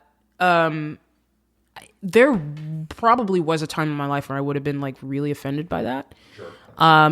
Not lately, because it's like, okay, I mean, sure. I mean, you could think that. You can think that. And I mean, I've talked to Jerry plenty. I mean, and Jerry's straight up said, it's because you're good. I mean, and that's Jerry saying the thing. that. He's not going to, it's UT. And I mean, I'm not even trying to puff myself up by even saying that, but it's like, okay, anybody can have that opinion. But I think that's more reflective of them. Correct. Than my actual work. If one were to look at your resume and go like, oh, she taught 8 years at the middle school and high school level as a head, as an assistant. Yeah. And she taught at college. Yeah. And she went to the UT Symposium 2 years in a row. Right. Put anybody's name on that resume. Right. And provided they have the stick control. Sure. Then they should get into UT. Right. I mean, sure. I mean, yeah. So it's not just because you're a black woman. And, you know, if anybody has any like really serious, like probing, like, you know, does she, I don't know, score study or, you know, or like teaching band and blah, blah, blah. I mean, sure they can dig and dig and dig, but here's the thing, like, man, I'm just working on getting better. That's what I want. And really I want to do right by the people that I work with, you know, and by the students I work for. But anyways, yeah, it's funny when you're in a situation where an assumption could be made you're there because of a technicality, you know, right? Yeah, or some sort of requirement. You know, one of my teachers, Matthew McInturf, it's like, you know, whatever you've been denied opportunities because of who you are, correct, and you've been given opportunities for who you are, so take advantage of the opportunities you've been given. So it's like, all right, yeah, you're right, and that we had that conversation like 10 years ago, and it's like, all right, that's. Yeah. All right. So I'm just going to move forward in that vein. So, you know, if anyone's maybe making that assumption, then again, I put that on them, and I'm going to keep doing my thing, which sounds kind of, I mean, you know, that sounds kind of like whatever, but what good does it do me to worry about someone? Yeah, you can't change their mind about why you got this. And I talk about this a lot with a lot of people. The problem is that some people think everything is fair. 100%. Like no, that doesn't exist. Fair doesn't exist in anything. And so like I will freely admit, you know, I got the Madison Scouts job because I know and work with Jason Robb. Sure. Now, my talent is also what contributed to it. Exactly. But somebody could be as good or better than me as an arranger and maybe more deserving of this job. Yeah. But he or she did not know Jason Robb. There you go. And so I am aware of the quote unquote privilege that I have of my networking, of the game, of all this stuff. Right. So it's like you say, you know, in some cases, the door was held open by somebody for you. Yeah. But your talent gets you through there or whatever. So yes, maybe they go, Ogechi, you're a black woman. Sure. Why don't you apply for this? Because we need more black women to apply for this. I don't know. But then they go like, oh, crap. She knows what she's doing. We should definitely hire her. They're not just going to hire you. It's like the Rooney Rule, right? Yeah, exactly. They're not just going to hire. Yeah, exactly. So, but that's great of him to say, you know. Yeah. In some cases, you may never know that you were held back. Yeah. And that's where the privilege issue comes in when people go like, white privilege, that doesn't exist and blah, blah, blah, blah. It's like, the problem is you're not being held back in ways you don't know because you're of a certain color or gender or whatever. That's where the privilege thing exists, and that's where it's a problem. And I want to freely admit that I think it's it's good intention, this Midwest thing, right? Like Dr. Sedetol and crew. Yeah, I think that's something definitely needs to be said. Because no like one's going under at the it umbrella like, of this is how we'll get rid of them. Right. Exactly. We'll require only one piece. Right. And blah blah blah. Right.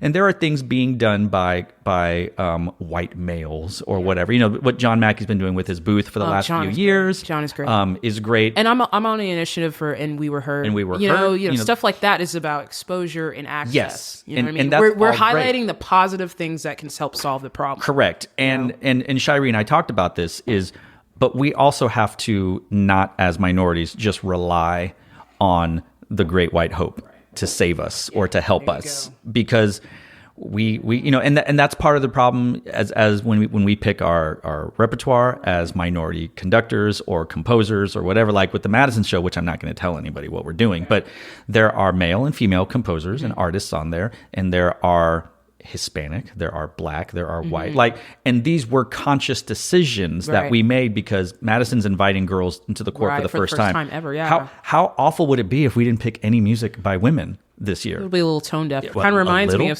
something that exactly. happened. Yeah, after coming off of last year too, it'd be like, we can't do that, especially how vocal I've been on Facebook about all that exactly. stuff. So that was a conscious decision, but we didn't just go like, here's the obligatory woman movement. Well, let me ask you: do you at all feel like handcuffed or like sort of maybe limited because you've kind of put these constraints again? Because just like we talked about that band director in the middle of the Midwest, who's or wherever, who's selecting programming for their music, and they have all for their program, and they have all these things they're considering, and then one person says, "Hey, this is the most important thing," right?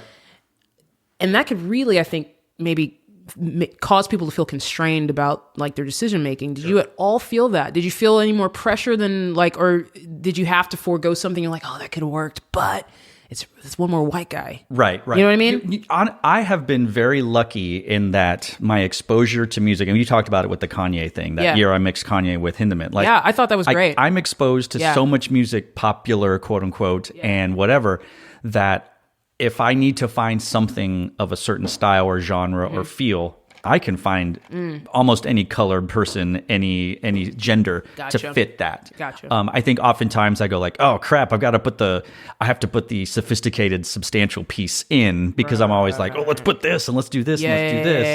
Yeah. And so I don't feel handcuffed in that. Okay. And luckily the groups that I've worked with, and at this point in my career, if you're working with me, you know I'm going to go like, yo, so Eminem just released a new album yesterday and he's got Godzilla. Yeah. We're going to use this. Yeah. And I need a kid to rap this. So here we go, right? Like, that's what you're going to get when you get me. Of course. But I can understand why someone in the Midwest, or I mean, someone heck in this city might just be like, oh, we're doing all music. Like, it's like that thing about Beethoven, right? Isn't it his 250th? Yeah. And everyone's so like everybody don't play any of his music because we've been playing it. But that's the thing. He's like the most played composer. Sure. But it goes back to what we were saying. We shouldn't punish them because it's good music. And you know, also I think it's really funny. It's like white guys with all these privilege. You know, okay, they were living 200 years ago. Mm-hmm. We have better lives, far better lives than Beethoven. That is correct. You know what I mean? We do. It's like, well, let's talk. We want to talk about privilege. Yes, I'm alive at I outlived Mozart. Exactly. We're living in the best time to be alive in human history. Correct. You know what I mean? So I mean, I think there's got to be some appreciation for that, so we can. Yes, I think at the end of the day, a lot of people are trying. That's it. You know, and I think what we could take from this overall is that good intentions are out there. Mm-hmm. You know, but for me, I'm always going to go to the more interesting question for me is what you as I'm talking to the individual band director or whatever, what is driving your decision making musically and otherwise? You know what I mean? Like that's way more interesting to me than kind of like this entity imposing these things on right. You know, so I don't know. I think it's more interesting to look at these decisions from an individual basis than it is for anybody to just impose. Sure. You know, certain. So I don't know. I mean, and that may have got me canceled with some people, which is fine. And I welcome anybody to talk about. Change my mind. Like, I'm serious. Change my mind. I'm like, well, who's that guy? Crowder? Damn. Like, Louder with Crowder. Like, yeah. That like, meme. change my mind. I think these are. But the thing is, I'm going to tell you right now what I'm not going to respond to, which is any sort of like vitriol, any sort of like, are you trying to attack me and offend me? I'm not. Don't try to beat me into agreeing with and that's you. The problem. Engage me in a discussion. They instantly they pick the trigger button up to 10, right? Yeah. It's like, that's not a conversation. You're just yelling, right? Or you're using buzzwords or push my buttons. There you go. Yeah, it's like let's actually have a conversation as people. You know, like what do you think, not what you've been told is okay. And that's the thing. And what's interesting is both of us being minorities have probably the opposite opinion of what we should be. Shouldn't we be like, hell yeah, you should do nothing but brown people music? Exactly. But we're like, well, hold on. Yeah, hold on. Let's talk about it. It is like we said, it is a problem. But we, you know, the solution is way more complex than I think anybody's willing to. And it is a solution that you and I are not going to see the results of. You're right. We can't. Yeah, it's just, you're right. We're fighting literally hundreds of years of the way the world was. Yes, exactly. And so, and why not even having my child? My child's 3, and if she may not be, but maybe she'll see more women doing these things, more minorities. Exactly. And then in 2 generations, then it's like, all right, you know. Yeah, that's just how it is now. It is. You know? That's the thing. Yeah. People are going to look back and laugh at us. Right. I mean, we look back at the racists and all that stuff. And we're true. Like, how did that happen? And you're like, oh, crap. Right, exactly. As we look at kids in cages on the border. So, jeez, man. You know, but hey, whatever. You know, wow. If only they had just married a rich white guy, then they would have been given a visa. Fine. Right. An Einstein visa, I think it's called. So. Hey, we solved racism today. I think so. I think so. Wow. And you need to publish this podcast under that. That's on MLK Day. Oh well, no, or whenever next it comes year. Do out. I save it? Do you get another Black holiday this year? You already have the shortest month. Oh, that's true. Wait, you get an extra day this year though. There's Juneteenth. It's a leap year. There's Juneteenth. Mm-hmm. What is Juneteenth again? I know it's June 19th. June 19th. I was about to say it's June 19th. Yes, I know that. For the people at home that don't know what Juneteenth is. Wait. Yes, answer this question. I forgot the most important question of the podcast. What is it? No. What is Juneteenth? We might have to pause and you might have to erase this because I'm going to get my black card canceled. I know what it is. I just like...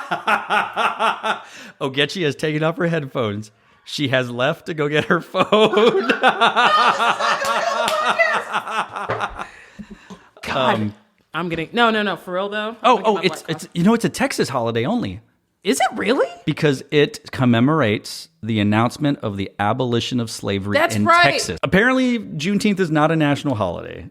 I thought it was a whole thing, but it's just Texas. It's just Texas. Wow. Freedom Day. Yeah. Well, it does say an American holiday. We're looking at the bastion of truth called Wikipedia. That's what I'm looking at. But no, it is more generally the emancipation of enslaved African Americans throughout the former Confederate States of America. Texas was the remote of the slave states, and it was not enforced until after the Confederacy collapsed. Wow, there's your Black history fact right there. I always knew that we have a bad history. I was just the good thing is it's not nearly as bad. They just didn't like Mexicans or blacks and Native Americans, man. Dude, the history of that is wild. It really wild. We need to just get off this land is really what's going on. So Ogechi. Yes. I'm surprised I didn't ask about because we talk so much about having fun. Yes. For the folks listening to us at home, in their cars, in their bathtubs, in the subway, walking their dogs, at the gym, typing up invoices, waiting for results at a marching band contest, or guarding a bathroom during standardized testing, please describe in excruciating detail what shoes you are wearing. Oh, gosh. It's like the most important question on this podcast. Is it, though? I'm wearing these Clarks. These are actually nice shoes. I like these. It's a Chelsea boot, yeah? Yes, they're Clark's Chelsea boots, black. Black, yeah. Of course. And they're leather, and they're really comfortable. I'm glad. I'm glad. I love Clark's boots. You were wearing black? I'm wearing a black. Do you want the whole outfit? No, but I'm talking about it. Oh, and I'm wearing a black Banana Republic sweater. And khaki pants. And khaki pants. Khakis. Yeah, khaki. Black on black on black. Black on black on black, because I would be one of those blacks, right? So... And I gave you black headphones. And a black cup. What is this? It says Brazzeswood Band on it. Does it? Oh, yes. I didn't even notice that part. Yes. Okay. But we are talking into black microphones. Yeah. God. On a black table. What is this? Jeez. Something tells me this is your aesthetic with your black dog. My laptop's on dark mode. All right. So, I'm canceled, everybody. Everybody's canceled. Well, yes. Everybody's canceled after this. So what's next for you, Ogechi? It's MLK Day. You start school in a few days. Tomorrow's first day. That's why y'all are partying today. Yeah, we're happy hour. Yeah, this is a little get together to kick off the spring semester. So if time travel is invented by then, everyone show up today at the Four Seasons. The Four Seasons. At what time? Yes, at 5 o'clock. 5? Oh, geez. Yo, this is an announcement. I'm gonna do an advertisement for Four Seasons because they need this. Obviously. They have a bomb happy hour from 5 p.m. to 7 p.m. And it's like relatively, it's pretty affordable actually, and complimentary valet and just great drinks and great food. So it's a hang, and it's beautiful. It's like a little patio area with a lake or river right there. So, anyways, that's where we'll be. Wow. To start the semester. And so what's next? So that's next for me. That's immediately next for me. Figuring out the spring semester for college is interesting because you have marginally a little bit more time. Right. But you can fill it up really easy. And I've already filled it up with like going out to schools and that's good. And doing stuff like that. So yeah. Is there anything you want to plug? Now's your time to advertise. My time to plug. I guess I can plug to my colleagues, my music ed colleagues, just to take risks, treat your people well, treat the people you work with and the people you work for, your students well. And be creative. I think that's something as band directors, like we are musicians, like what hot take, right? Like we have that side of us that I think that's a muscle that kind of atrophies when we get into the profession. You know what I mean? So it's like, what are we doing to really draw positive attention to what we're doing as music educators at whatever level, and highlighting the importance of music in the lives of our students, not just the lives of our students, but everybody listens to music. Yep. So what are we doing to get, and of course it is important. We talked about this earlier. It's important to teach kids how to, hand position and characteristic sounds. That's all super important. That needs to be taught. But do your kids know how to think about music? Yeah. You know what I mean? Like, are we finding creative ways to include that as part of our curriculum? So anyways, make it, and I know some people who like go into their jobs and it's like, oh, it's just the same humdrum thing every day. Make it interesting. Find something to make your job interesting. You know what I mean? So that's my plug. Like, have fun. Like, get up. I mean, we are, I mean, you know, it's funny, like, when you talk to people, well, I'm a band director. I teach music. Oh, that must be fun. You're like, yeah, it's great. You know, because there are times where it's a grind, and I get that, right? There are times, especially, you know, when you're building up to whatever concert contest or whatever, it can get pretty much a grind. But it's like, I think we as educators in this field, we have the most room for play as far as like things we can do differently. And we should just find those pockets and just play, have fun, make our jobs interesting, make it something we look forward to going for every day. And I mean, that's honestly what I've been working to do with my career. It's like, I want to have fun. And this past semester, while it kicked my butt, and it was tough. There was not a day that I wasn't looking forward to going to school and just like spending time with the people I spent time with and doing the things I did. So that's my plug. Wow. Yeah. So about that peace of mind that you were going to play at Midwest. Can we talk about how... Now, the thing that attracted me to you was the Kujibo. That's right. Thank you Because for I was saying like, it right. yeah, Yep. of course. Did Because you play that at Midwest? Okay, Daniel Montoya Jr. Okay, also, it was probably a little too hard for the middle school band. Yeah. Even if you are from Spring ISD. Sprang. How do you know about Sprang? I get invited to the barbecue. Okay, so you know what's up. You know what's up. I have a lot of friends from the H. From the H, as it were. That's right. Okay, so you are a Simpsons fan, which I short love for about fanatic. you. Yes, thank you. Yes.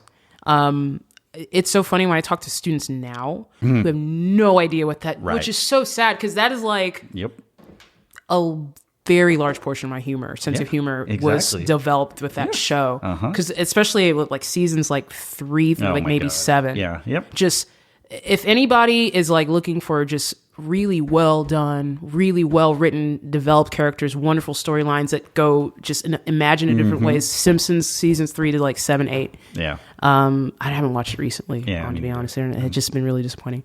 But so anyways, I saw that. I was like, this guy's a Simpsons fan, you know, and then I reached out to you and I had never played. And then you never played it. I felt really bad. You probably played some white guy piece of music. Oh my God. Yeah, I think it was a white composer. Let's go back and cancel Ogechi's previous programs.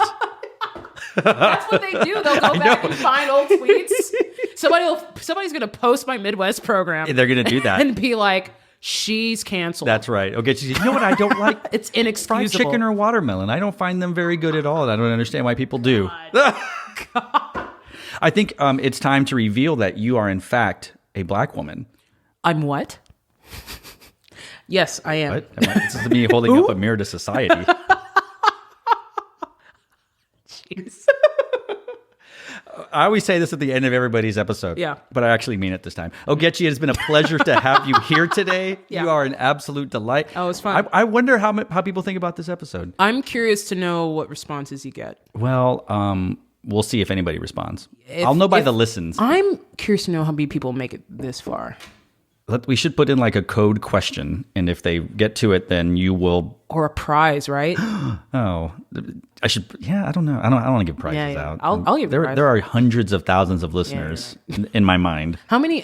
So what's your largest? I will not reveal that. Okay, I will not reveal it. Okay. They say if you average over 350 an episode, then you're doing good. Really? And I do good. Oh, hey, Yes. Oh, that's good. Some are more popular than others. Sure. Yeah. All right. I can't. It's like you never know. This one might be the most popular. It's definitely the most fun. Okay, cool. And probably the least educational. That's fine. And here's the thing. Here's another thing that I want to advertise. Let's do it. My email address is ogechiukazu@utexas.edu. Can you spell it for everybody? Because we got ignorant Americans. It's all right. Oh, it'll actually be the title of this podcast. I was going to say, it's the title, but it's all right, Daniel Montoya. I will say it, Junior. I'll say it, OGECHIUKAZU @utexas or @gmail.com. Whatever your preference, if you will. I love talking to people about what we do. And I think that's one reason kind of like why I'm at where I'm at, because I don't think conventionally about those things. So as far as like problem solving and, building and goal setting and things like that, like, yeah, let's get messy and talk about those things. So if anybody, and especially if you're angry about, like, here's the one, actually, seriously, if anybody's like really upset, like, I think you should think about this differently. Like, yeah, convince me. Yeah, like, let's talk genuinely on the podcast. as a person. Yeah. Like you'll host like a debate between. I will. That'd be interesting. Dude, I'd love to do it. Actually, that would be actually pretty cool. What's our podcast going to be? Because apparently I'm going to have a new podcast now. Another one. Another one. Black and tan. Oh, there's nothing. Nope. Shut it down. Is that it? There's nothing you can't really beat that. I don't even drink beer. Wow. I was going to suggest black don't crack, but black and tan. Oh, right now people have gotten in car wrecks. Black and tan. I am currently being sued by everyone for causing car wrecks. You caused them. I didn't cause them. Ukazu caused them. That idea was gifted by a muse. Oh, that's it. Black and tan. Now we just got to figure out when we're going to do it, how we're going to do it. We'll figure it out. Because there's a ton of things to talk about. Well, I'm not even going to prepare. I'm just turn the mic on and go like. Just go. The first things I'll say is, I'm drunk. I'm about to say or high. But no, that's okay. We'll record it in Colorado where it's legal. Yeah, of course. That's right. That's right. I hope my daughter doesn't discover podcasts when she's able to comprehend things. She's 5. And she's like, Daddy, what is high mean? Okay, what? Who said that? Who? You did. You did. What? You were talking to the black lady. We don't say that word here. Black woman. That's better. Slap the AirPods out of her ear. Stop listening. That's right. Okay, seriously, nobody's listening at this point. No, clearly. Yes, it is the longest episode almost. Seriously? Where are we? It's the most content. We've passed 2 hours. We're about to pass 2 hours and 2 minutes. I'm going to edit some stuff out. Okay, cool. Yeah. It'll probably hit 2 hours. So, fun. This is, you know what? I haven't lasted 2 hours with a woman in a long time. So thank you for this. Wow. I didn't cut that one out? No, keep it in. Keep it in. And that's what she said. I'm 41. It's a different time. So. That's terrible.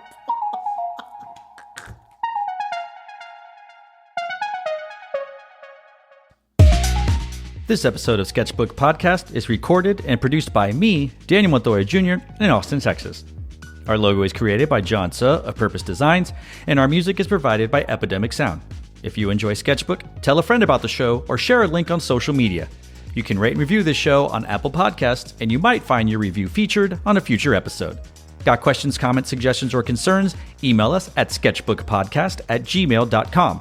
It too could be featured on a future episode. Be sure to follow us on Twitter @SketchbookPod and join the Sketchbook community on Facebook @Sketchbook Podcast. And if you haven't already, please subscribe to Sketchbook Podcasts on Apple Podcasts, Spotify, or wherever fine podcasts are downloaded. Thanks for listening.